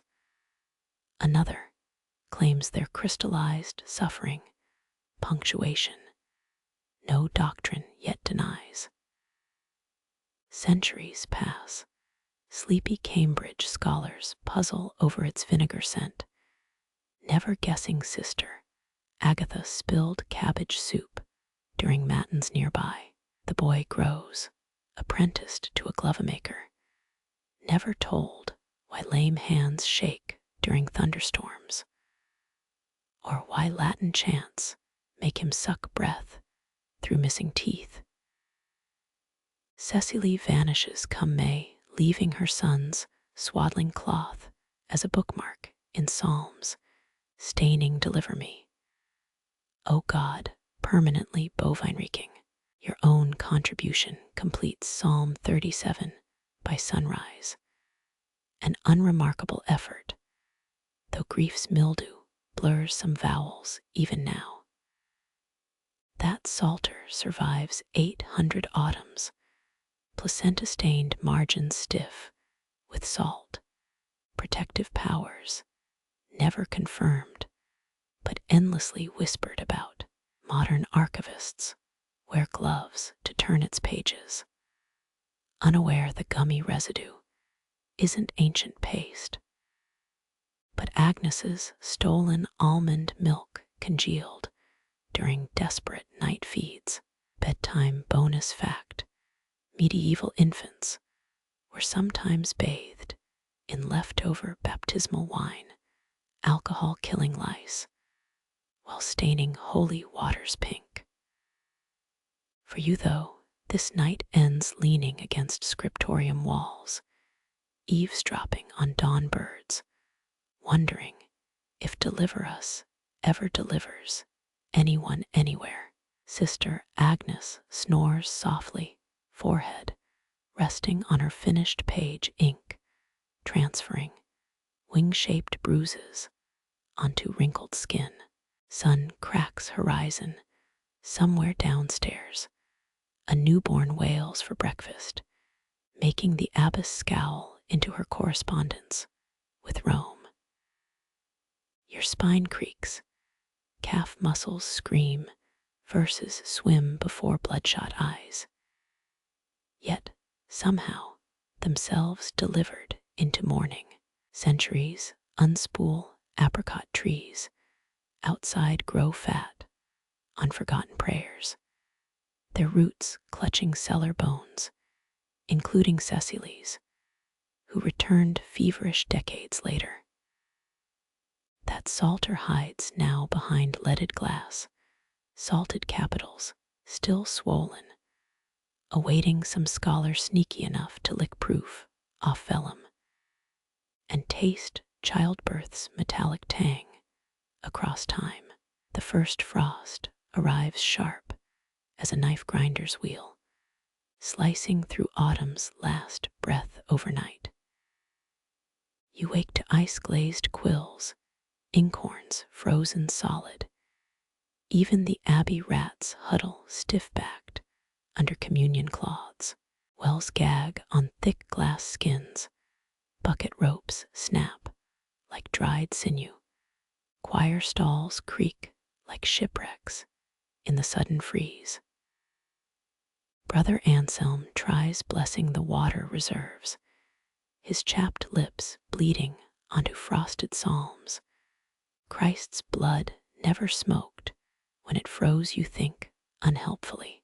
Choir boys chip at ice with cheese knives, harvesting slivers for thirsty mouths. Monks gnaw wool sleeves for phantom moisture. Mainstream fact: the Great Frost of 1299 starved half of Normandy. Monasteries survived on stored chestnuts and melted snow broth. Scriptorium logic demands work continues, no matter if breath hangs visible as Lenten veils, or goosefoot chilblains split skin like overstuffed sausages. Abbot Paul declares hailstones manna, sends novices scrambling across frozen lavender fields, collecting icy marbles in frayed hems. You crush them against copper braziers, watch meltwater hiss onto glowing coals, refilling inkpots drop by agonizing drop. Oak gall stores dwindle to dust, so Brother Clement grinds last year's worm-eaten apples, powder so coarse it scratches vellum raw. The resulting ink flows sluggish gray as November dusk, bubbles forming like tiny trapped souls when stirred. Quirky bit: local lore claims scribes cursed that winter's ink, saying the bubbles contained frozen demon breath. Later, conservators x-rayed these manuscripts, discovered trapped air pockets still hold 700-year-old atmosphere. One restorer swore she inhaled it, tasted iron gall and desperation. Writing becomes warfare. Every dip of the quill risks clotting. Shivering hands smear advents, a weighted light into storm cloud smudges. Your Emmanuel looks queasy, the M's slumped like drunkards, the U's pocked with bubble holes where ink refused to settle. Sister Agnes invents a belly stove, strapping hot stones under her habit. Scorching wool smells mix with incense until matins. Others follow suit, resulting in 3 singed hems, and one regrettable incident involving Brother Francis's buttocks and a runaway shale slab. Historians still argue whether the bubbled script was intentional, a theological nod to Mary's womb, or just frozen monks botching materials. Evidence suggests both, or neither, judging by marginal doodles of snowflakes impaling abbots. Glacial drafts slither down your neck. Numb fingers fumble a gold leaf sheet. Watch it shatter across flagstones like divine confetti. Abbot Paul's eyelashes sport tiny icicles. He blinks away frost, dictating Isaiah's prophecies between teeth-chattering symphonies. Vespers end early, candles refuse to stay lit, their feeble glow outshone by the parchment's eerie blue-gray shimmer. Compline chants echo hollow, as if the cold stole timber from your throats, leaving only brittle whispers behind. One desperate night, Brother Henry sneaks into the wine cellar, licks condensation off sacramental barrels. His tongue sticks fast, requiring a rescue party with tepid spit and poultice prayers. By December's end, the cold births miracles of weird science, ink bleeding into improbable aquamarine, random letters glittering with embedded hail fragments.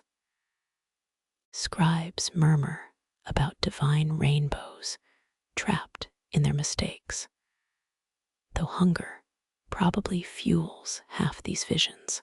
Midwinter Mass features your bubbly manuscript, its afflicted capitals catching firelight like miniature ice caves. Parishioners squint, wonder if this is Latin or some new Gnostic code meant to bypass purgatory. When thaw finally creeps through in March, the Scriptorium echoes with hacking coughs. 8 quills snapped in celebration. One nun weeping into a puddle of properly liquid ink. Those gray-blue manuscripts survive, smelling faintly of lightning and root cellars, their bubbled text creating braille-like constellations under careful fingers. Modern scholars lick pages covertly, hoping for residual frost, though only iron and oak-apple tannins remain. Agnes sneezes thrice during Pentecost, blowing her last frost-damaged quill clear across the psalm book. A fitting eulogy for the deepest winter anyone remembers. The wells gurgle back to life, loud as gossipy ants, as you finally scrub blue-tinged ink crusts from under broken nails. For years after, any hailstorm sends veteran scribes ducking under desks, hands instinctively protecting unfinished letters from phantom chills. That winter's psalter sits apart in the archives, its pages whispering like wind through bare branches, hiding entire blizzards between wobbly lines. You dream of snowdrifts for decades, awake clawing at blankets, certain your fingertips still glow corpse blue from endless copying. Today, if you press your ear to its vellum, they say you can hear ice cracking 8 centuries deep, and the monks' teeth still chattering in sympathy. Your shovel strikes something solid under the flagstone, not the usual nest of moldy mortar and mouse bones.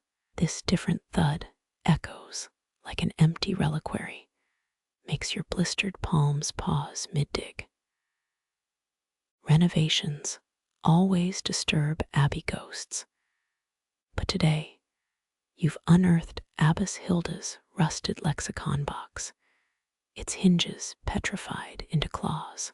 Prying it open, you're ambushed by the smell of centuries, dried wormwood, linden flowers pressed between pages, and the sharp tang of quicksilver, once used to deter silverfish.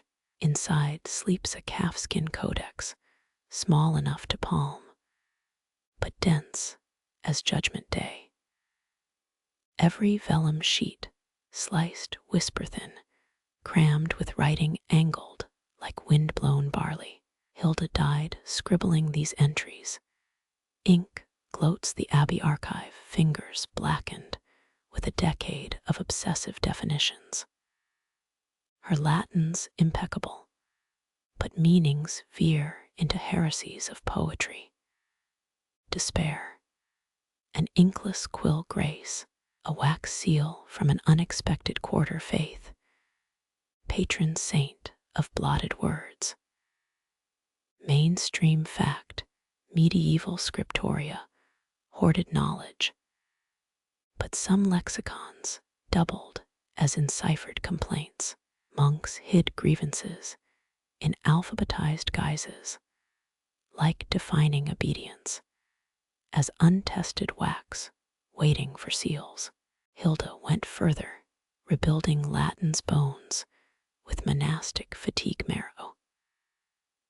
Novices gather as you translate, snorting at ambition, lending your best quill to a butter-fingered copyist.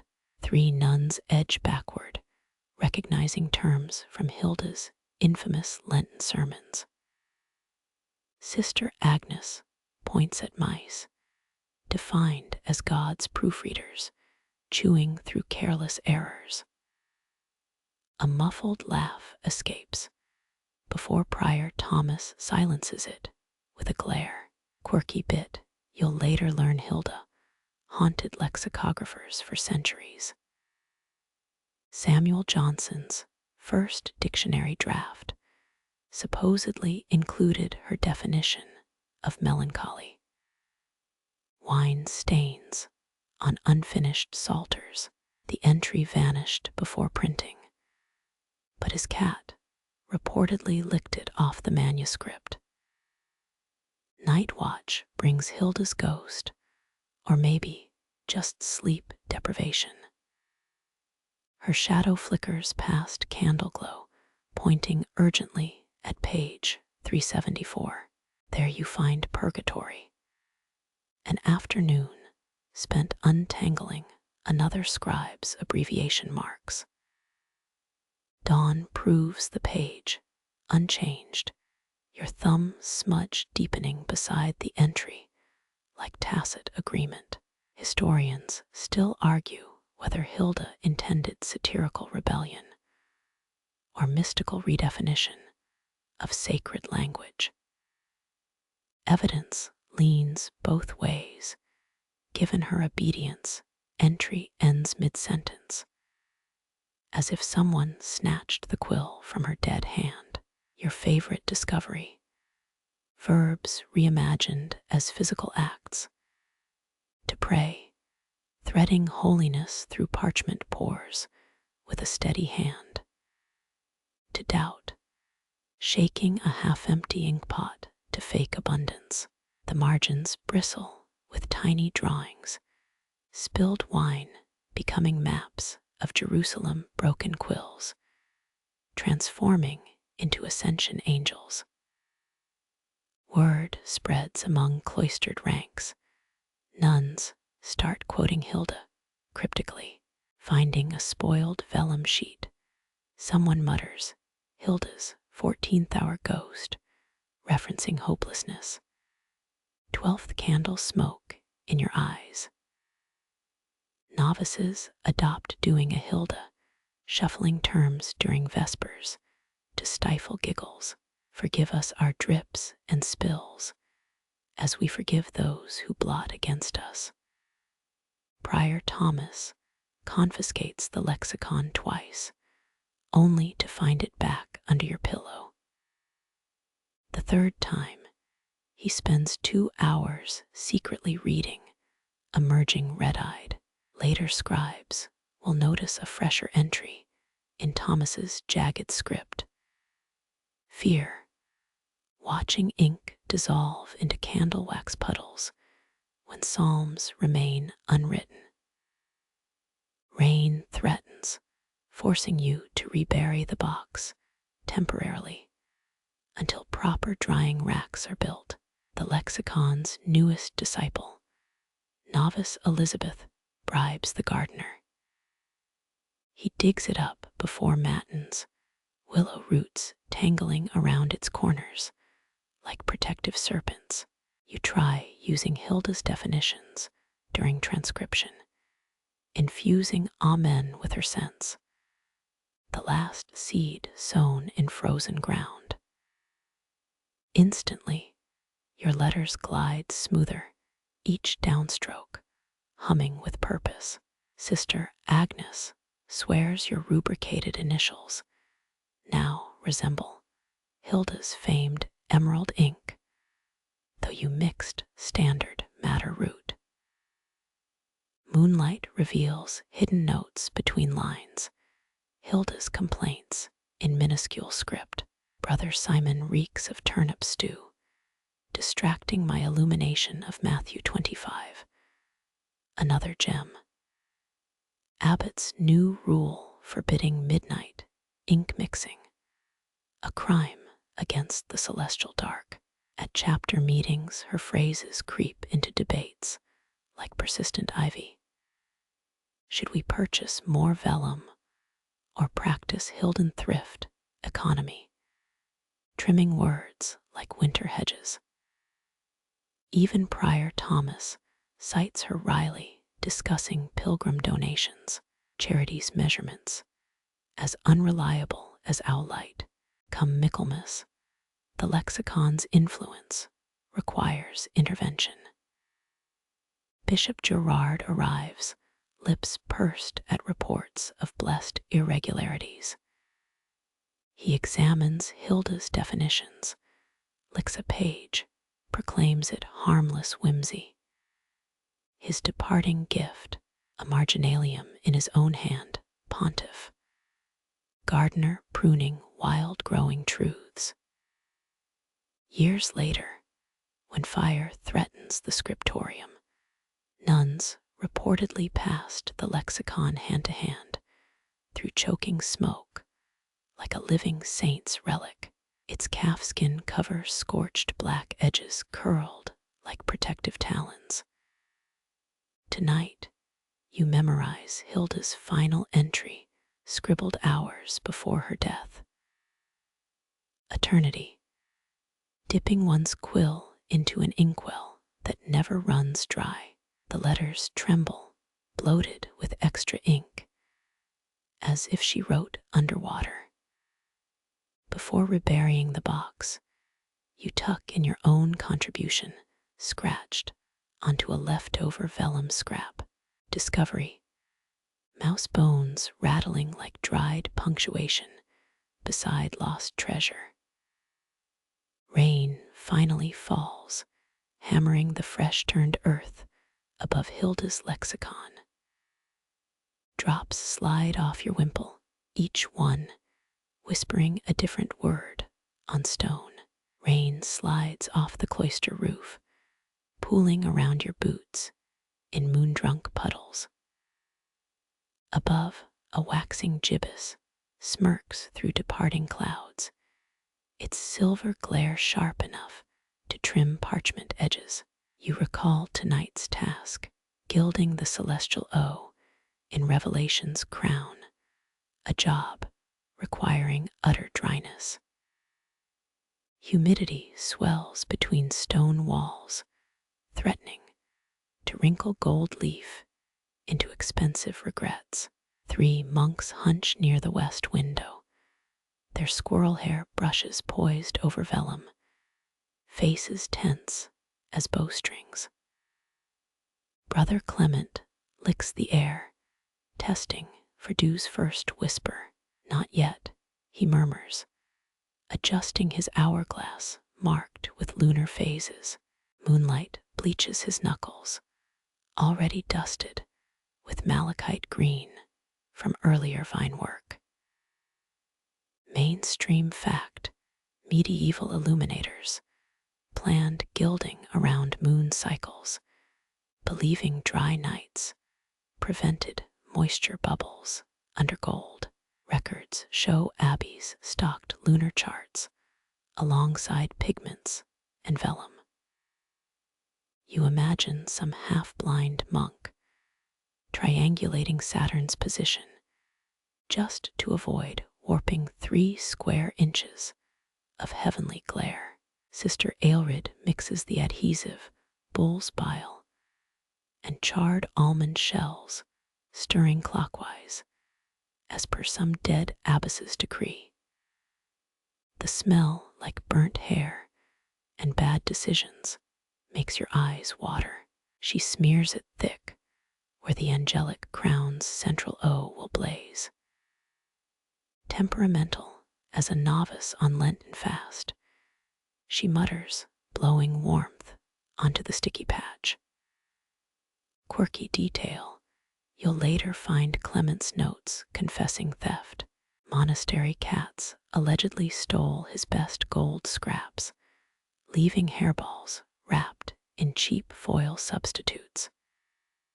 His marginal doodle shows kitties juggling halos with the caption, "Feline thieves, patron saints of frugality." Now, the moment. Clement unlatches the gold leaf booklet, pages thinner than whispered sins. His breath halts, as if lungs could fog the air. One tremor, and the fragile sheet disintegrates into worthlessness. 4 gulden wadded into cosmic confetti. You help stretch parchment flat, fingertips sensing the vellum's summer origins. This came from Evangeline, Sister Agnes's favorite ewe, slaughtered after birthing twins. Its hide once shaded psalms, now elevates them to divine shimmer. Carefully, Clement lays the gold, smoothing it with agate burnisher. Instantly, Revelations O becomes a tiny captured sun, dazzling despite the night's gloom. Moonbeams skid off its surface, dappling the ceiling stars. Debate brews quietly near the driest Scriptorium corner. Novice Giles claims full moons hasten glue setting, while Brother Reynold swears only moonless nights guarantee adhesion.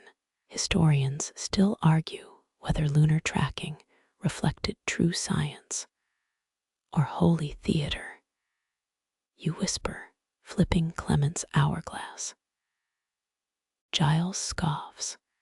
14th century gilders feared do not fairy tales. A sickle-shaped shadow from the window's lead lattice slices his cheek as he speaks. Reynold shoots back. Then, why does Freiberg's chronicle mention melted halos during impious lunar eclipses?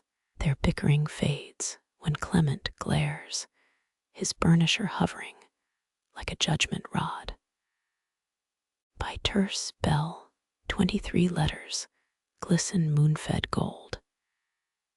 Each dries smoothly, no telltale wrinkles betraying midnight dampness.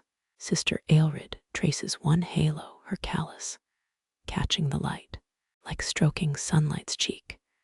She marvels, ignoring Giles's eye roll behind her. Hidden jest, you spot Reynold adding 2 extra halos, invisible till dawn hits. One floats above Mark's grumpy lion, the other crowns a particularly smug snail in the margin. He smirks, dipping his brush in innocent water. Patience phrase near cockcrow. Dew creeps through mortar cracks, pearlizing the flagstones. Clement slams shutters, just as the fastest droplet plummets. It misses Revelation's gilded O by a hair's whisker, splatting instead on Paul's sandal in Corinthians. Monks collapse onto oak stools, staring at their handiwork. The gold letters float, untouched by weather's spite, radiating celestial arrogance. Even Prior Thomas cracks a smile, his thumb rubbing the calmed vellum, as if petting a moonlit cat. Later, rumor claims Clement's arm cramped mid-glide, leaving one halo lopsided. Dawn reveals perfection instead, the O levitating like Gabriel's misplaced monocle.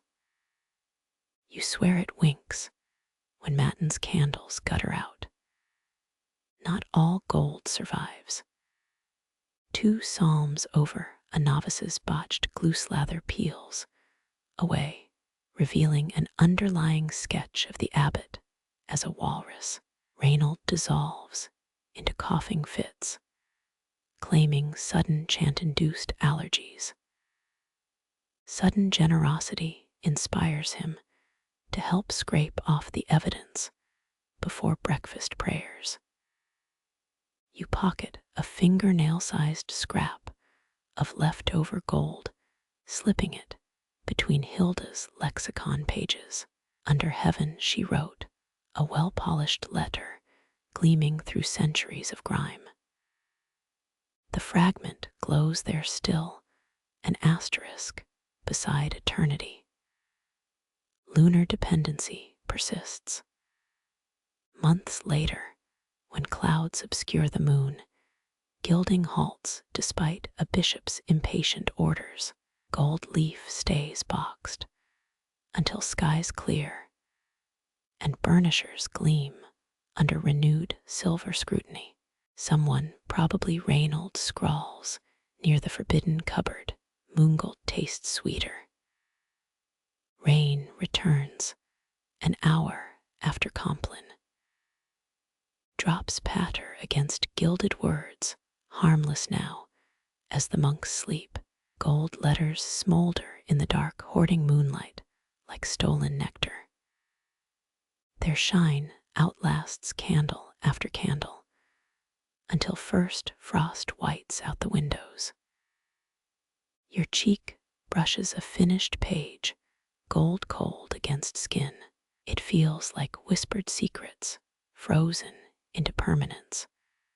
Promises hammered thin enough to see the divine through. Clement's burnisher lies, discarded, still warm from friction, resting atop Paul's clumsily dewed sandal. One mystery endures, that scrap of gold in the lexicon now glows bluer than Byzantium enamel. Sister Aelred insists it's reflected astral light, while Reynold swears Hilda enchanted it during gibbous moons. You say nothing, knowing sleep deprivation breeds fanciful visions, but your finger keeps tracing its inexplicable chill. Stars wheel toward dawn, unconcerned with mortal deadlines. Moonlight retreats west, taking its dry breath with it. Inky thumbs smudge prayer black onto tomorrow's blank vellum. First strokes under growing daylight. Through it all, that celestial O winks untouched by dew, mocking both gravity and doubt. A perfect circle, burnished under lunar discipline, holding revelations, crowned steady above mortal hands. Clement snores softly, his lips curled upward, sure of one triumph in this soggy terrestrial slog. Gilded words dry slower than sin absolutions. But once set they shame even the sun's finest hours. You watch shadows shrink from the gleaming letter, as patient as monks, awaiting resurrection's final trumpet call. Another drop gathers on Paul's soggy sandal, plummeting onto his foot like comedic martyrdom. This time, no one stays awake to mourn its landing. You crouch near a gnawed psalter left open on Brother Aeneas's desk overnight. Mouse teeth have scalloped Mark's gospel edges, transforming scripture into lace. Rain taps the roof, each drop sinking with nibbling sounds inside the walls. Somewhere, a furry apostle feasts on holy laminate. Aeneas returns frowning at the damage. Third time this week, he mutters, prodding a chewed-through omega. His fingertip fits perfectly in the rodent's final bite mark. They clearly favor Acts over Leviticus. Everyone knows the abbey mice are devout. They target psalters left unsheltered, ignoring pantry cheese entirely. Scraps of gilded capitals sometimes line their nests, found during Lent when cleaning confessionals. Once, a mouse delivered 7 stolen miniatures, perfectly stacked near the Easter candle. Mainstream fact: medieval monasteries commonly battled pests, damaging manuscripts. Some even employed cat librarians, though here they're banned since the incident of the hairball halo. Current policy involves lavender sachets and stern lecturing at rodent holes. Sister Rowena approaches, examining the chewed vellum. Look how the bites circle, clean beasts in Leviticus. Her nail traces the jagged margins. Coincidence or rodent theology? You picture mice convening midnight synods, debating scripture between crumb hunts. Debate simmers over tea brewed from rainwater. Brother Aeneas insists mice crave glue made from animal hides, not holiness. Sister Rowena counters. The latest damage happened around a Lenten fast, when all animal products were banned. Historians still argue whether nibbled Bibles signify pestilence or divine critique. A novice props open a mousetrap carved with psalm verses. Aeneas snaps it shut with his sandal. Traps offend St. Giles, patron of beggars and small thieves. Abbey lore claims Giles once shared his cloak with a scripture-chewing mouse. Now crumbs are left daily beneath desks, a truce offering. Quirkier monks whisper deeper truths. They say mice nest only in orthodox texts, avoiding apocryphal scrolls entirely. One fringe diary claims a mouse cured gout by nibbling a cyst while the victim read Proverbs. You resist checking your swollen toe. Nightfall brings new munching echoes. You follow them past the dormitory to Lent's unused altar cross. Inside its hollow base, a nest glitters with gold leaf shreds and chewed Latin. 5 pink pups sleep atop a cannibalized parable, their bellies taut with communion wafer crumbs. Moonlight reveals astonishing details. The nibbled Bible scraps form discernible words. Crumbs beggars eat. Coincidence? The Abbey's head librarian once taught rhetoric, arguing syllables can't align randomly. You tuck a shredded scrap behind a loose brick. Let scholars fight over it tomorrow. Dawn exposes more vandalism, this time mice skeletonized a French love poem slipped into Augustine's sermons. Only rodents' revenge explains such selective destruction. Aeneas tapes the remains to the refectory wall, labeling it heresy judged by higher authority. Rain-soft dawn blurs sounds. Is that chewing or just frayed quills scratching vellum? You place extra oat bits near the hollow cross, Gabriel's gospel tucked in your sleeve, safe for now.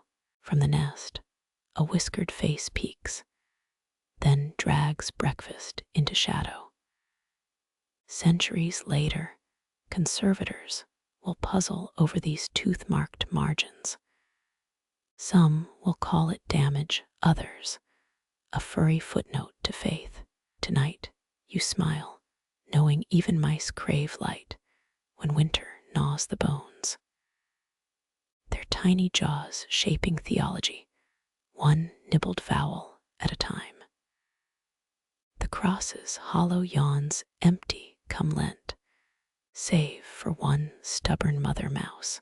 She watches mass from a crack in the stone tail coiled around a pearl made from gnawed parchment. No trap threatens her, no cat patrols nearby. Only the whispered promise that all hungry things deserve mercy's crumbs. Cold numbs your knees as you rise. Somewhere beneath altar stones, tiny teeth resume editing eternity's text. Sister Rowena leaves a honeyed crumb on the gnawed psalter, not bait, but tribute to fellow scholars of the nibbled word. Your quill hovers above oxblood ink, thick as clotting wounds in winter. At the desk's edge, a beeswax candle burns inside an iron cage marked with notches. 3 grooves remain, each one a silent hourglass, before stillness ruins your work. Sister Marcella counts them, knuckle hovering near the 3rd marking. When flame eats this line, ink turns to tar. She demonstrates blowing gently until wax creeps downward. Her fingertip glows red in the light, building urgency without speech. Candle clocks rule night shifts here when sundials can't measure haste.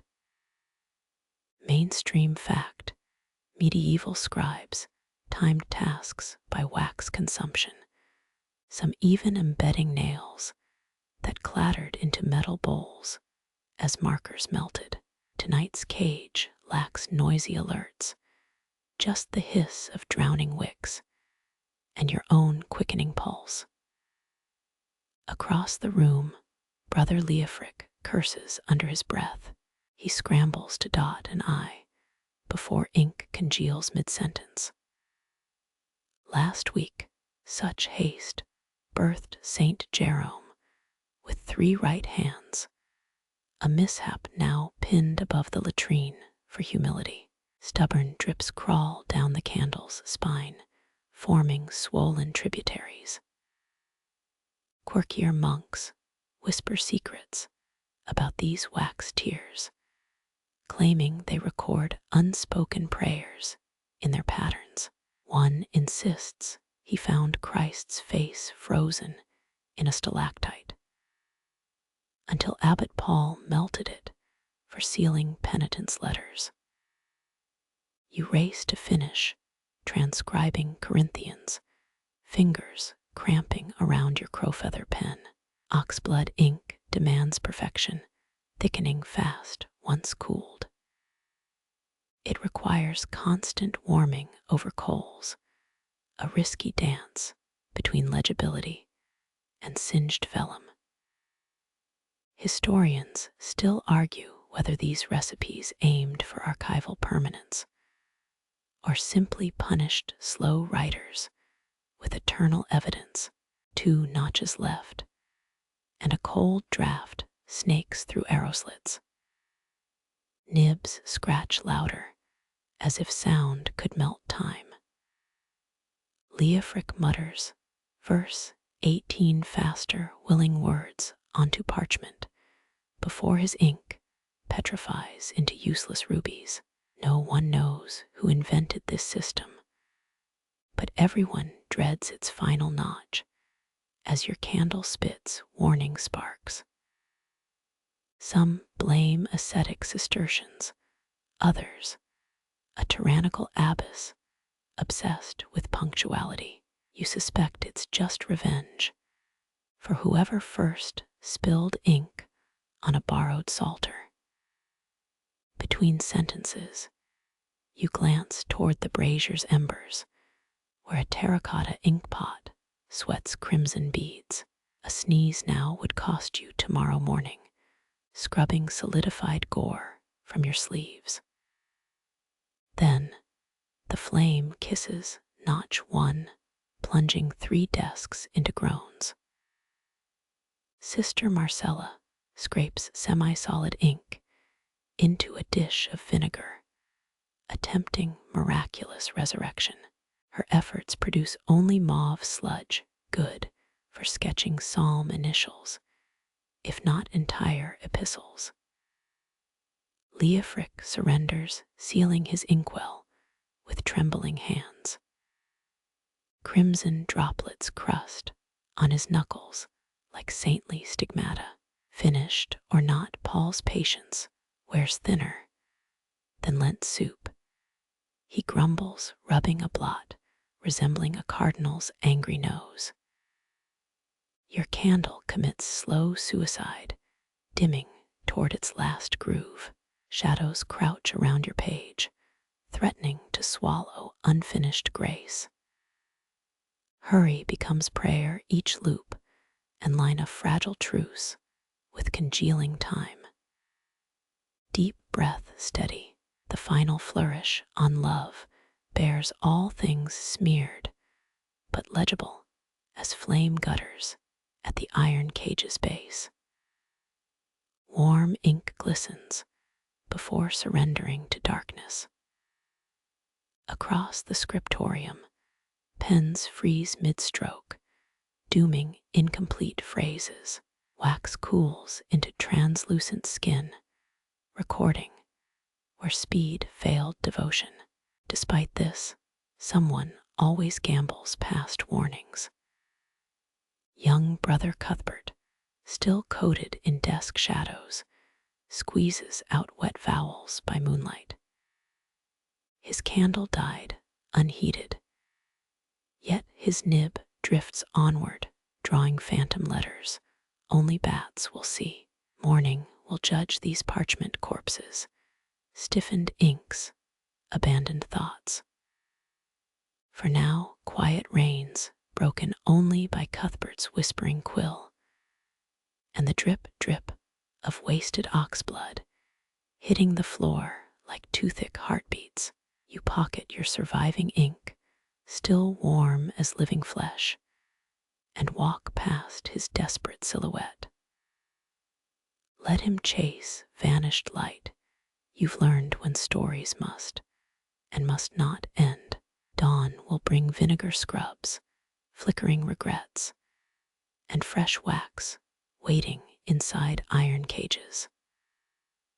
Always prepared to devour 3 more chances at immortality. You squint at vellum. After 2 candle clocks worth of quill work, the letters blurring into ant trails.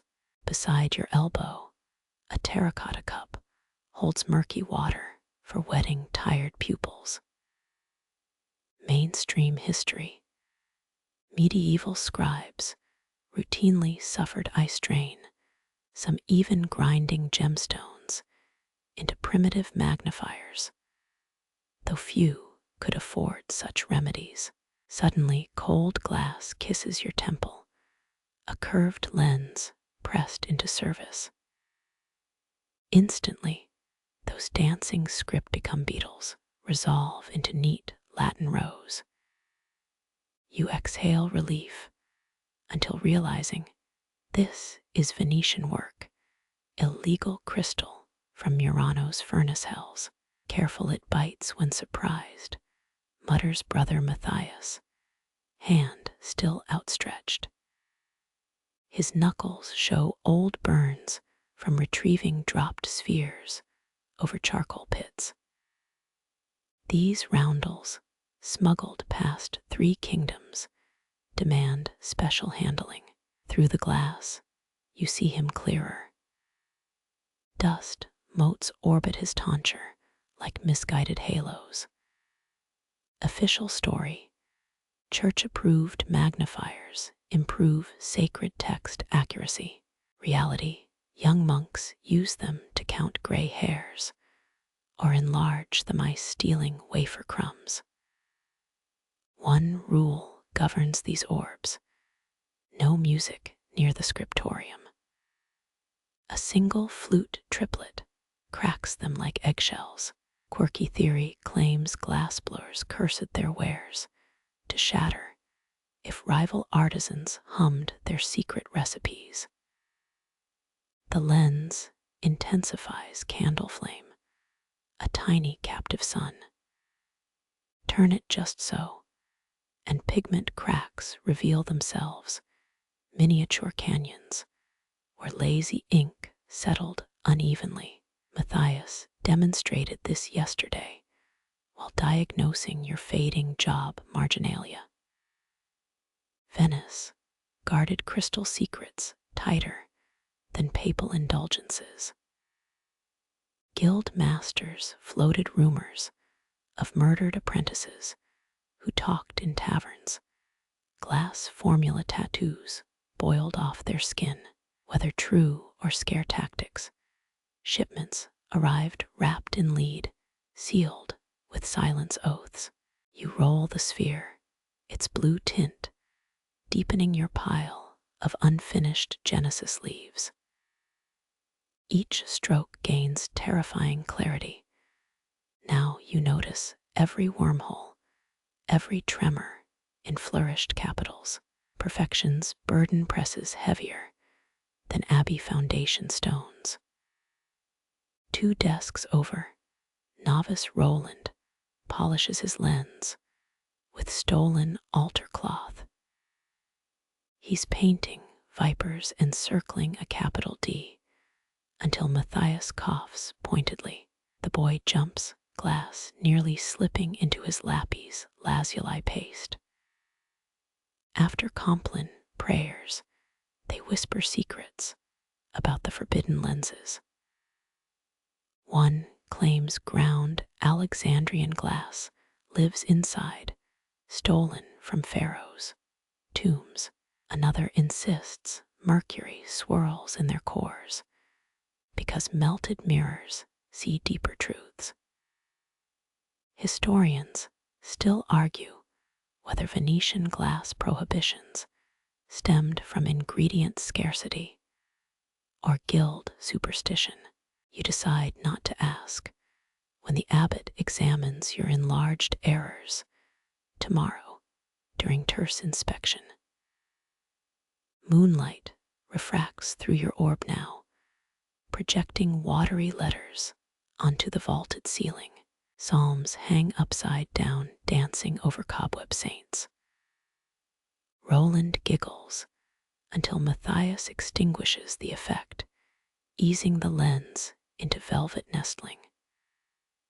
Treat it like chalice, not carnival toy, he warns, though you catch him studying his own reflection for new wrinkles around cowl-shrouded eyes. Coolness lingers where the sphere touched your face, ghost kisses from a furnace-born lifeline. Without it, the word drowns in fog. With it, every flaw becomes divine judgment, every inkblot original sin. Roland drops his lens, luckily onto woolen habit folds. It survives, but he'll spend prime scriving penitential psalms under Matthias' disappointed gaze. You rotate your stolen clarity again, this time watching benediction candles through its curve. Flames stretch, tall as damned souls, then shrink into dying embers, all while Matthias grinds pigment for tomorrow's capitals. Glass betrays your exhaustion when dawn's first gray seeps through arrow loops. Send the orb back into velvet before anyone glimpses how desperately your hands now shake, holding beauty. They'll lock these helpers away soon, until nocturnes demand their merciless focus again. Some monk will inevitably hum during cleaning, shattering one in the vestry. But that's tomorrow's sorrow. For now, the lens cools in Matthias' chest, while psalms shrink to their rightful size, no longer enlarged, no longer accusing. Wind howls through arrow slits, first as a warning, then as an invading army. Your quill trembles, blotting Saint Anthony's face into a bearded ink puddle. All around, monks scramble, weighing parchment, stacks with river stones. No one fastens shutters quick enough. A gust hurries inside, snatching your unfinished bestiary page.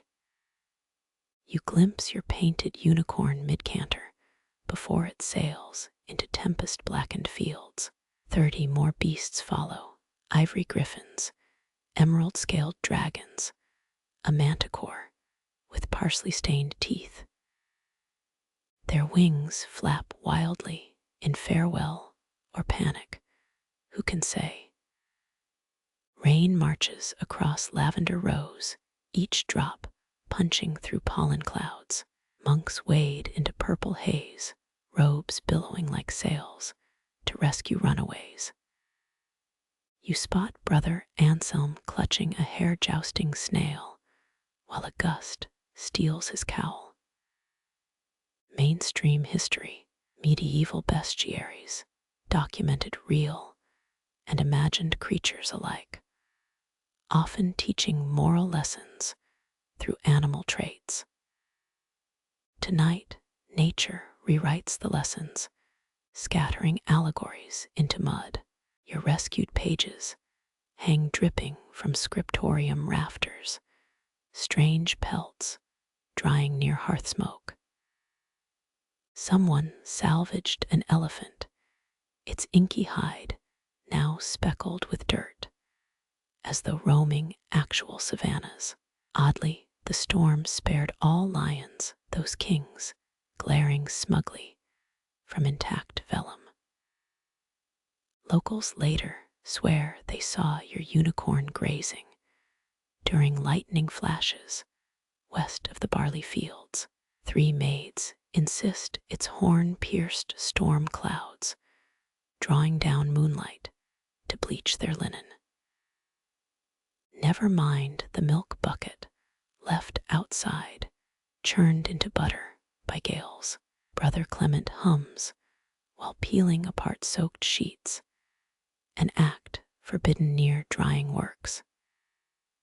Everyone tenses, waiting for Venetian glass to shatter, but the storm stole that risk too. By dawn, the abbey's a collage of half-true creatures. Foxes with peacock tails nest in proverbs, while mermaids school lazily across Song of Songs. Historians still argue whether bestiaries educated or simply amused bored nobility during fasting hours. Quirky detail. Some scholars trace unicorn myths to twisted narwhal tusks, traded by Norse hunters to gullible clerics. You imagine your lost painting, now galloping towards some fjord, demanding reunion with its seafaring kin. Abbot Paul surveys the damage, tracing a waterlogged basilisk with disapproval. Mend what's torn, repent what's blurred, burn nothing, he orders. His sleeve drips onto a phoenix, making its rebirth look tearful, almost apologetic. Sister Agnes salvages lavender buds from puddles to stuff apology sachets for the bishop. Each bundle whispers of wildness of beasts, unrestrained by pigment or piety. Rain keeps falling, a relentless scribe etching gullies into the herb garden. Somewhere out there, your unicorn grows heavy with storm water, its horn dissolving into indigo streams. Let peasants drink from those brooks tomorrow, swearing they taste of sanctified ink. 20 psalters now bear watermarks, ghostly wings haunting their margins. No one mentions how lovely the flaws look, how they soften the Latin's sharp edges. Candlelight finds you redrawing stolen beasts from memory. Your new unicorn resembles the abbey's swayback mare, but with borrowed swan wings.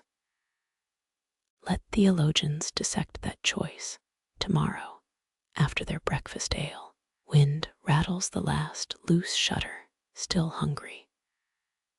You wrap both hands around your ink pot, warm as a captured heartbeat, and keep painting.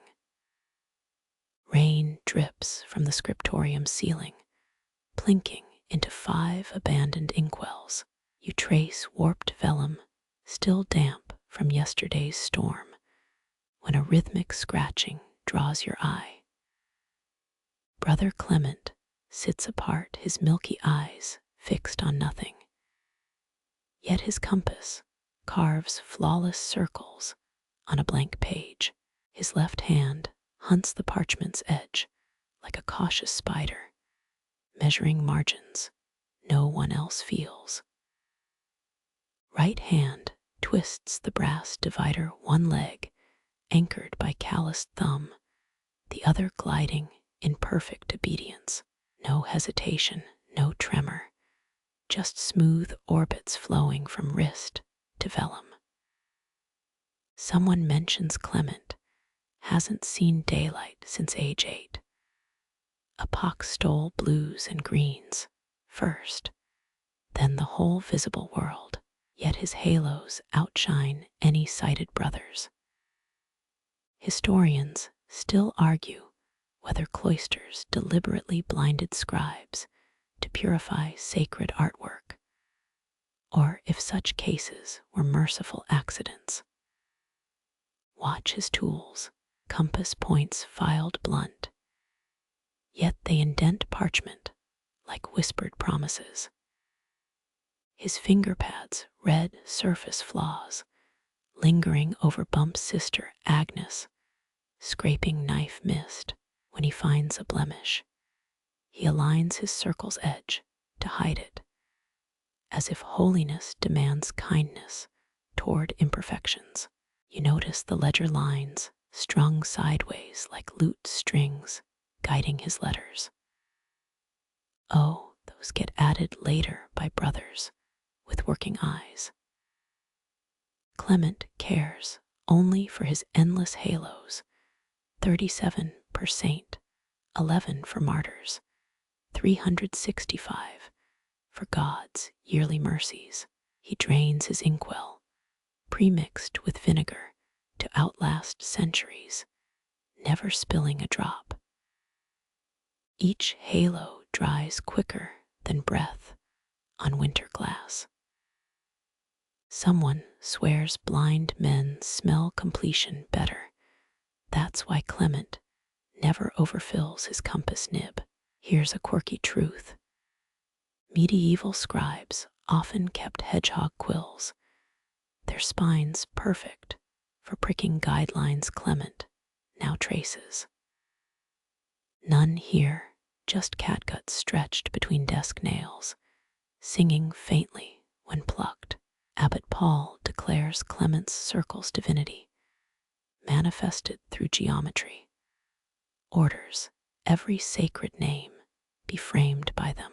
By twilight, you witness monks squeezing eyelids shut, imitating blindness, while copying Clement's technique. Their wobbling lines look drunk, embarrassed compared to his celestial rings. Mainstream fact: Benedictine rules allowed blind monks to remain if they contributed labor, though most ended up grating cheese or weaving baskets. Clement alone earned parchment privileges, his circles deemed visions from inward-turned eyes. Rain starts again, threatening today's drying manuscripts. Monks rush to cover desks, but Clement works undisturbed, his compass whispering against vellum. Water streaks the window beside him, casting rippled shadows he'll never perceive across his flawless golden orbits. Someone jokes he should draw storm clouds next, but you see his mouth tighten, the only hint he hears fools babbling. His next circle flares wider, swallowing the jest whole, silencing the room. At Compline, he kneels without aid, counting flagstones to the chapel door. 74 steps, each memorized by heel and toe, firm as his compass pivots. Historians will someday debate whether Clement's maps of heaven influenced Dante's spiral realms, or if great minds orbit similar truths. You linger after Vespers, finding him alone, running fingers over tomorrow's blank sheets. Brother Henry promised no knots in this batch, he murmurs, though you haven't spoken. His thumbnail finds a hidden scar, rejects the skin without rancor. Before leaving, he folds a spoiled page into a perfect sphere, leaving it on the windowsill. Dawn will unravel it, send it skating across wet herb beds. A miniature moon escaped from his celestial craft.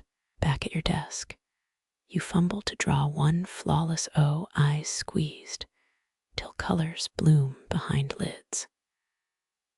The result looks like a dropped wreath, lopsided, weeping ink. Clement would have hidden that flaw under gilding, or made it the center of a grander design. At midnight, you hear his compass still spinning, a metronome pacing the stars. Some truths, it seems, need no light to be etched into permanence. Sleep comes easier knowing this, as if your breaths sink to his instruments' endless revolutions.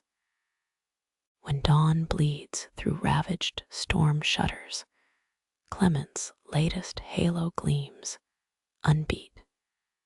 A crown awaiting some fugitive saint's return. You watch him pause, face tilted toward non-existent sunlight, listening for the bell that means another circle must begin. Wind rattles the window, but his compass stays steady, drawing perfection from the dark. He smiles faintly, thumb testing a fresh vellum's tooth, while the rest of us squint and doubt. No one dares ask if he dreams in circles, or simply accepts the shape devotion demands. Tallow smoke curls around his wrist, making his movements hazy, dreamlike. For a heartbeat, you imagine Clement sees more than any sighted brother, not light, but the scaffolding behind creation. The quill resumes scratching each rotation, identical to the last, as beyond the abbey walls, your storm-scattered beasts wander farther into legend. Clement unmoved by unicorns or griffins, anchors his world in unbroken curves. Let historians debate his methods tomorrow, for now only the compass speaks. Its language needs no translation, just faith that some hands once guided never lose their way. Monks begin filtering back to their stations, each casting longing looks at Clement's tranquility. You mimic their ritual, closing your eyes before ruling margins, pretending temporary blindness might steady your hand. His next circle blooms beneath the compass, a flawless eclipse no storm could smudge. Someone sighs, half in envy, half in awe. Clement tilts his head, pausing as if to acknowledge the sound, then bends again to his silver task. Outside, a flight of crows wheels southward, their formation jagged compared to his geometries. For once, you don't envy wings nor eyes that track horizons. Dust motes swirl in cathedral light, each one briefly haloed before vanishing. Clement's finger finds an ink stain you hadn't noticed, adjusts his next orbit to encompass it, grace rewriting error. The rhythm continues patient, inexorable, a spiral leading inwards, always inwards, to where grace kneels unchallenged by sight or storm. A cloister bell booms, twice its normal volume, signaling visitors of rank.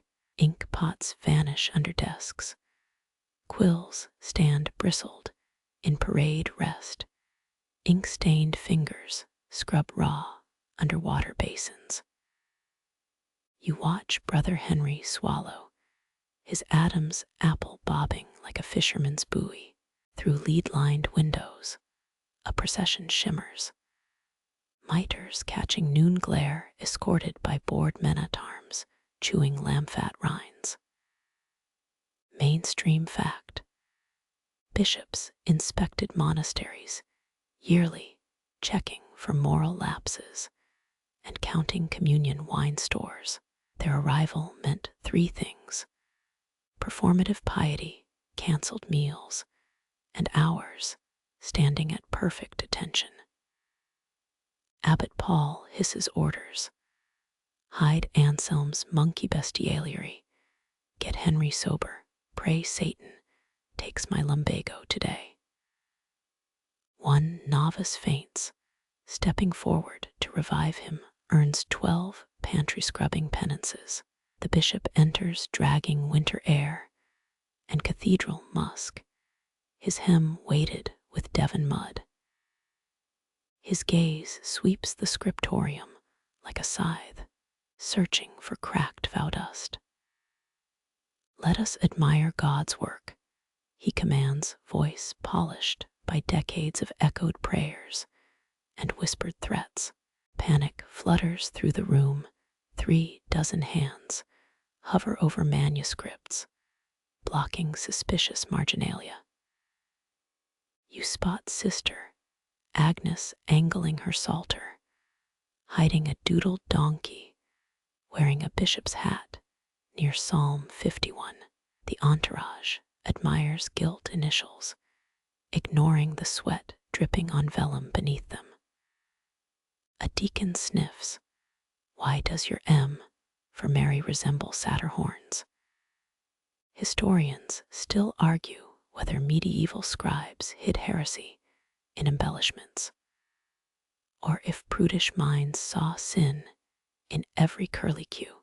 You watch Abbot Paul's knuckles whiten around his rosary, a stylistic flourish, eminence echoing Moses, ram horns in Syriac translations. Clever liar, quirky truth. Some monasteries commissioned deliberately ugly portraits of disliked bishops, claiming they depicted humble piety.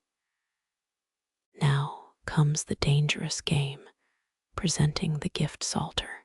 3 months prior, the monks prepared a flawless book of hours, its gospels gleaming with gold, its borders teeming with sanctioned saints. But within its Q flourishes, small vengeances blossom, a bishop's face on a farting dragon, a copulating badger couple forming the tail of a comma.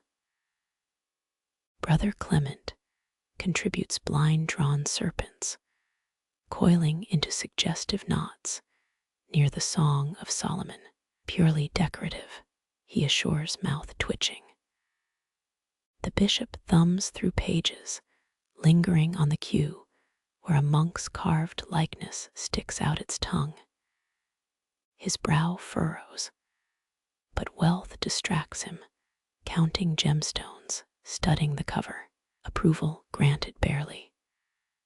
As they exit, the entourage brushes against the choir stalls, carved with winking monks clutching satirical scrolls. One figure holds a banner reading, "Dullness is next to godliness," its letters visible only if you squat like a beggar.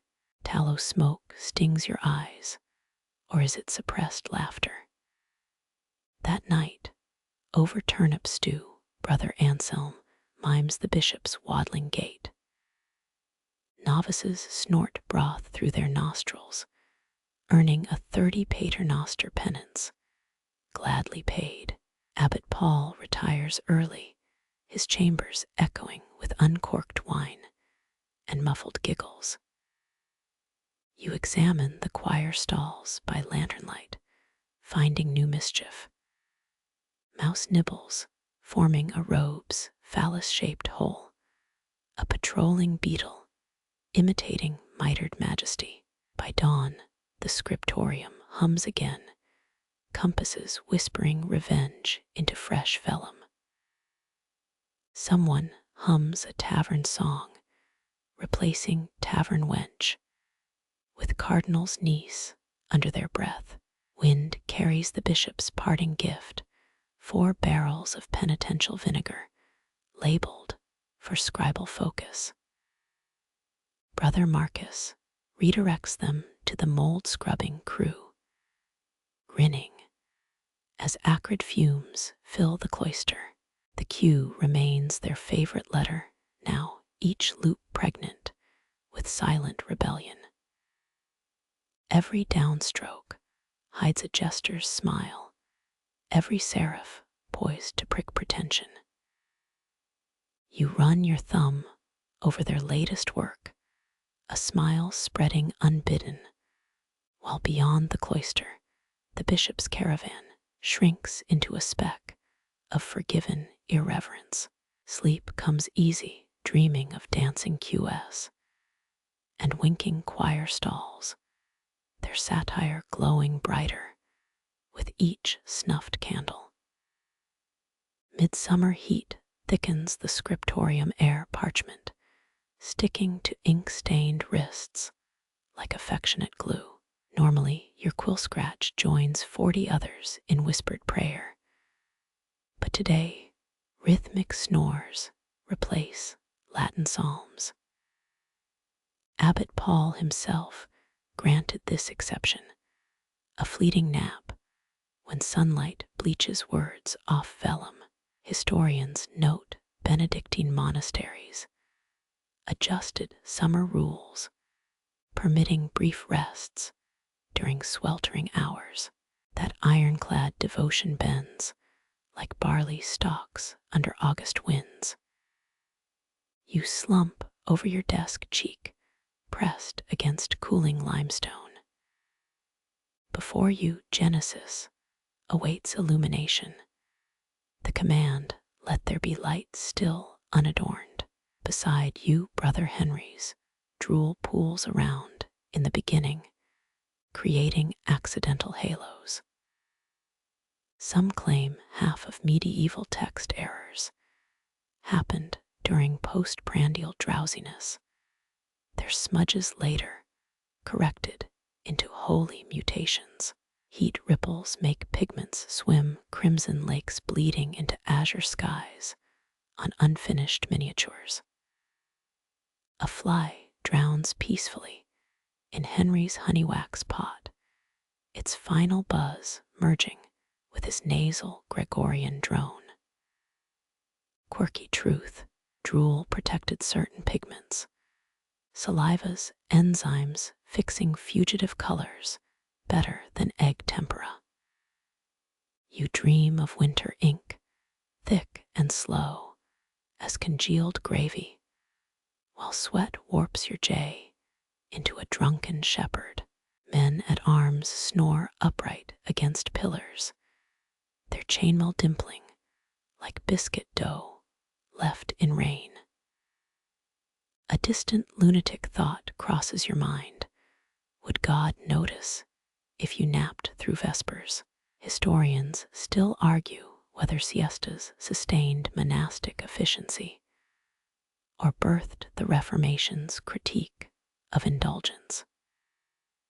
Sister Agnes Wimple tilts, revealing a charcoal sketch beneath its starch, must have doodled between prime and terse, a snail jousting a tonsured monk.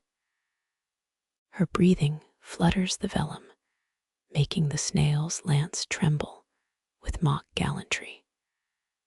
Sunlight crawls across the floor, calculating its theft of time. It lingers on Brother Clement's gilding tools, their unused cruelty softened by dust motes. Fleas grow bold, parading up Henry's nose. He swats, smashing a perfect drool castle onto Exodus. Nile waters flood Pharaoh's chariots in sticky spit salvation. Papyrus, absorbing his sleepy amen. No one stirs when an owl glides through open arches, its shadow blessing the lolling heads. You glimpse its talons, inked dark with nightshade berries, before sleep reclaims you. Midday bells shatter the peace their clappers wrapped in felt to mute reproach. Heads jerk up, blinking at drool-stained sleeves and melted wax seals. Henry finds his beard glued to Leviticus, ripping free with a sound like wet silk. Agnes Wimple now doubles as a blotter, its linen drunk on Tyrian purple. Abbot Paul surveys the damage, laughter crinkling his crow's feet. God invented parchment, he murmurs, wiping spit from Deuteronomy, precisely for such holy accidents. You squint at your Genesis page, where your cheek left nebulae shaped sweat rings around darkness upon the deep. Vellum puckers form continents, saliva oceans, cradling imagined lands. Someone chuckles, holding a psalter up to the light. 3 perfect drool rings orbit. Let there be light, halos for each divine syllable. Work resumes, slower now, no quill daring to break the honeyed calm.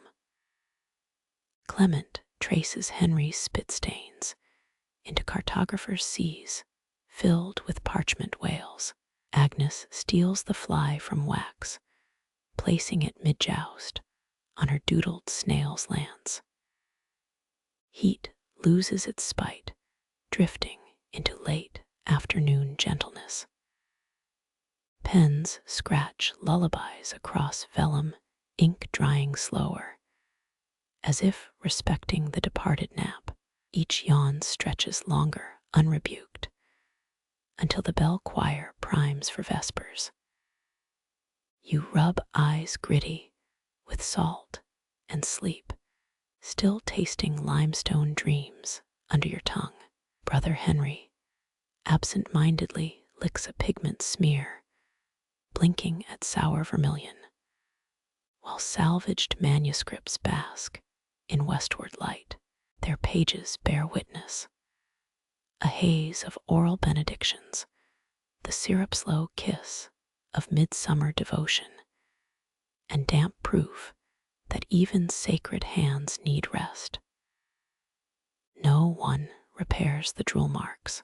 They leave them, crystalline evidence of human holiness, imperfect, sticky, divine.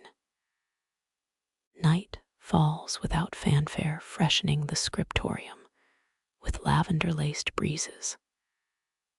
Somewhere, an owl returns to its oak, carrying the taste of your dreams in its feathers. You dip your quill, ready to ink the first stars, while sleep's ghosts linger in the margins. The scriptorium feels too still tonight.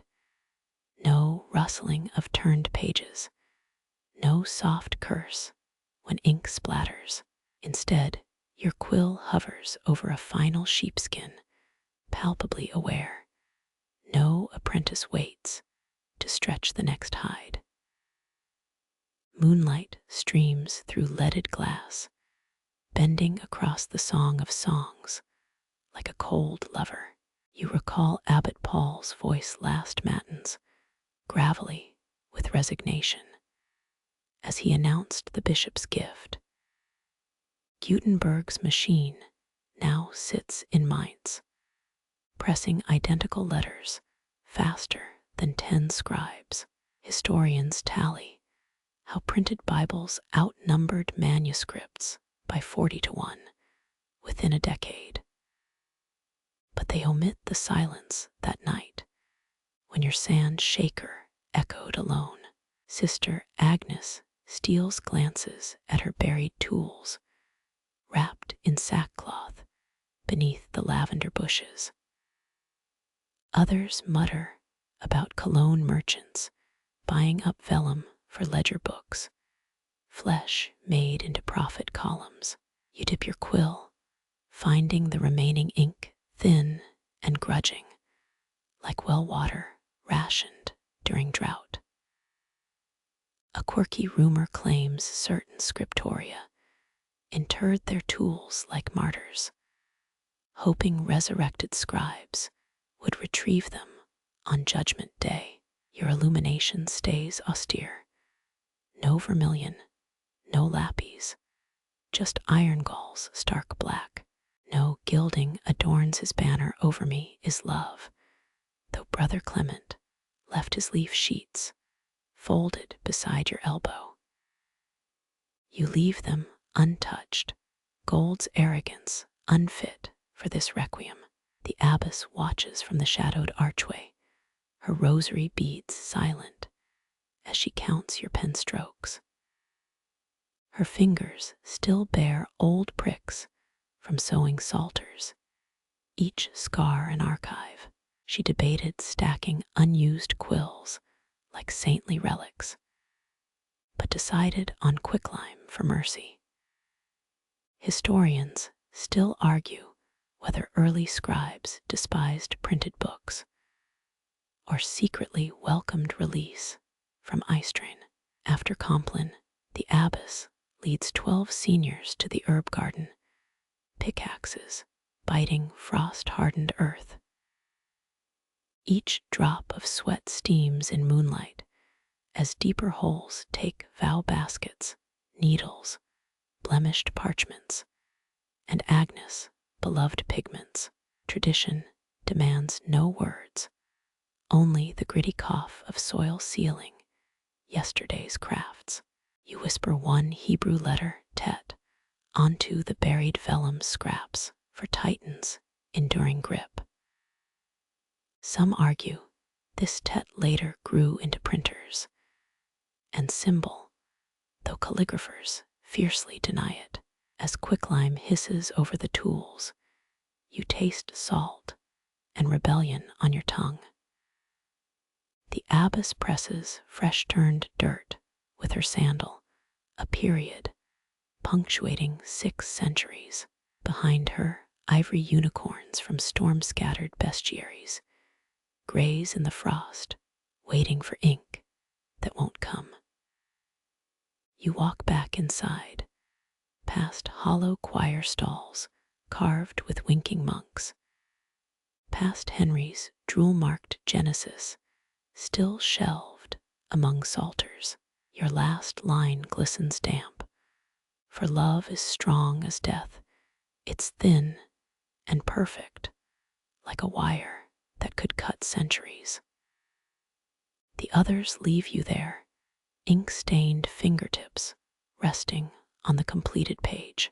Moonlight fades as matin's bells begin, and you realize you've forgotten to breathe. Moonlight bleeds through the western archway, pooling where the Scriptorium's oak desks once stood. You kneel, palm flat on flagstones still imprinted with 7 centuries of elbow grease. Cold seeps into your kneecaps, matching the frost-etching silver letters on crumbling mortar. At first, they're just flickers, like guttering candle flames cast by invisible hands. But then you see them, faint Latin capitals, glowing where Brother Anselm's vellum, drying rack, scraped the wall. Historians confirm medieval scribes often left trace pigments in workspace grooves, especially in northern abbeys like this one. Tonight, though, they're rewiring themselves into psalms without parchment. A pale curve hooks the O in Domine, as if some celestial scribe still works here. The Abbey of St. Gall's records mention phantom copying, when dead monks finished their brethren's verses, though Rome declared it overzealous folklore. You touch the letters, feel nothing, yet the hair on your neck lifts like a startled cat's. Each spectral stroke drags slower than honey, scratching across stone like nibs clawing from purgatory. Misshapen as wobble betraying the ghost scribe's frustration. Maybe it's Brother Marcus. Legend says he vowed to complete wisdom's book beyond mortality. Scholars still argue whether Scriptorium revenants reflect sleep-deprived hallucinations or genuine artisan hauntings. Sudden moonlight sharpens 2 fingernail marks, gouged deep beneath verses. You recall the pilgrim's tale about Prague's monstrance chapel, where frantic spirits inscribe warnings when heresy nears. The markings here pulse, revealing a sentence you've never seen. Tanquam umbra. As a shadow, the rhyme falters, flickering like a dying candle. Then new letters swarm, a murmuration of unbound scripture, forming words Luther will shout a century later. Revolutions start softly, you realize, with spectral scripts scrawled under abbey stones. Dawn pinks the horizon. The ghost psalms evaporate, leaving mortar warm where they lingered. You stand aching like you've copied revelation on your bones. One stubborn lux glimmers above the archway, eternally incomplete, refusing the final. A breeze carries the scent of buried ink and defiant honey wax. Somewhere, ivory unicorns wicker among pre-dawn lavender. You turn, leaving the quiet corner as the last illuminated syllable dissolves into morning birdsong. Moonlight thins, pooling weaker now, as dawn's blush warms the eastern stones. You breathe slower, knuckles brushing the spot where psalms flickered hours ago. Only a faint warmth remains, as if the stones themselves remember their ghostly ink. A single sparrow chirps, then another, stitching quiet songs across the cloister. Ivy rustles soft as a monk's sigh against the last crumbling arch. Even the stubborn lux softens now, its golden murmur folding into sun-gilt mortar. Linger here a moment. Feel the quiet settle deep like vellum, absorbing good ink. Centuries of devotion linger in this chill, not as ghosts, but as whispered prayers pressed into soil. You rise, aching knees, forgiven by morning's gentleness. The meadow beyond the scriptorium glows, swaying with sleepy lavender. And perhaps, just perhaps, the shadow of ivory flanks vanishing into dew. Turn now. Let this old ground rest, its stories folded away like altar cloths, carry their calm inward, the steadfast rhythm of quills now stilled, the patient glow of work done well. As you walk, a last breeze stirs your hair. It smells of rain-washed time and freshly turned earth, ready for whatever grows next. Your own footsteps soften on the path. No need to look back. The quiet corner keeps its vows, holding every sacred whisper until darkness calls them forth again. Sleep finds you swift tonight, dreaming of honeycomb walls and letters that glow like kind stars when the world forgets to look. Rest now, dear scribe. Rest as light, true light, claims the sky.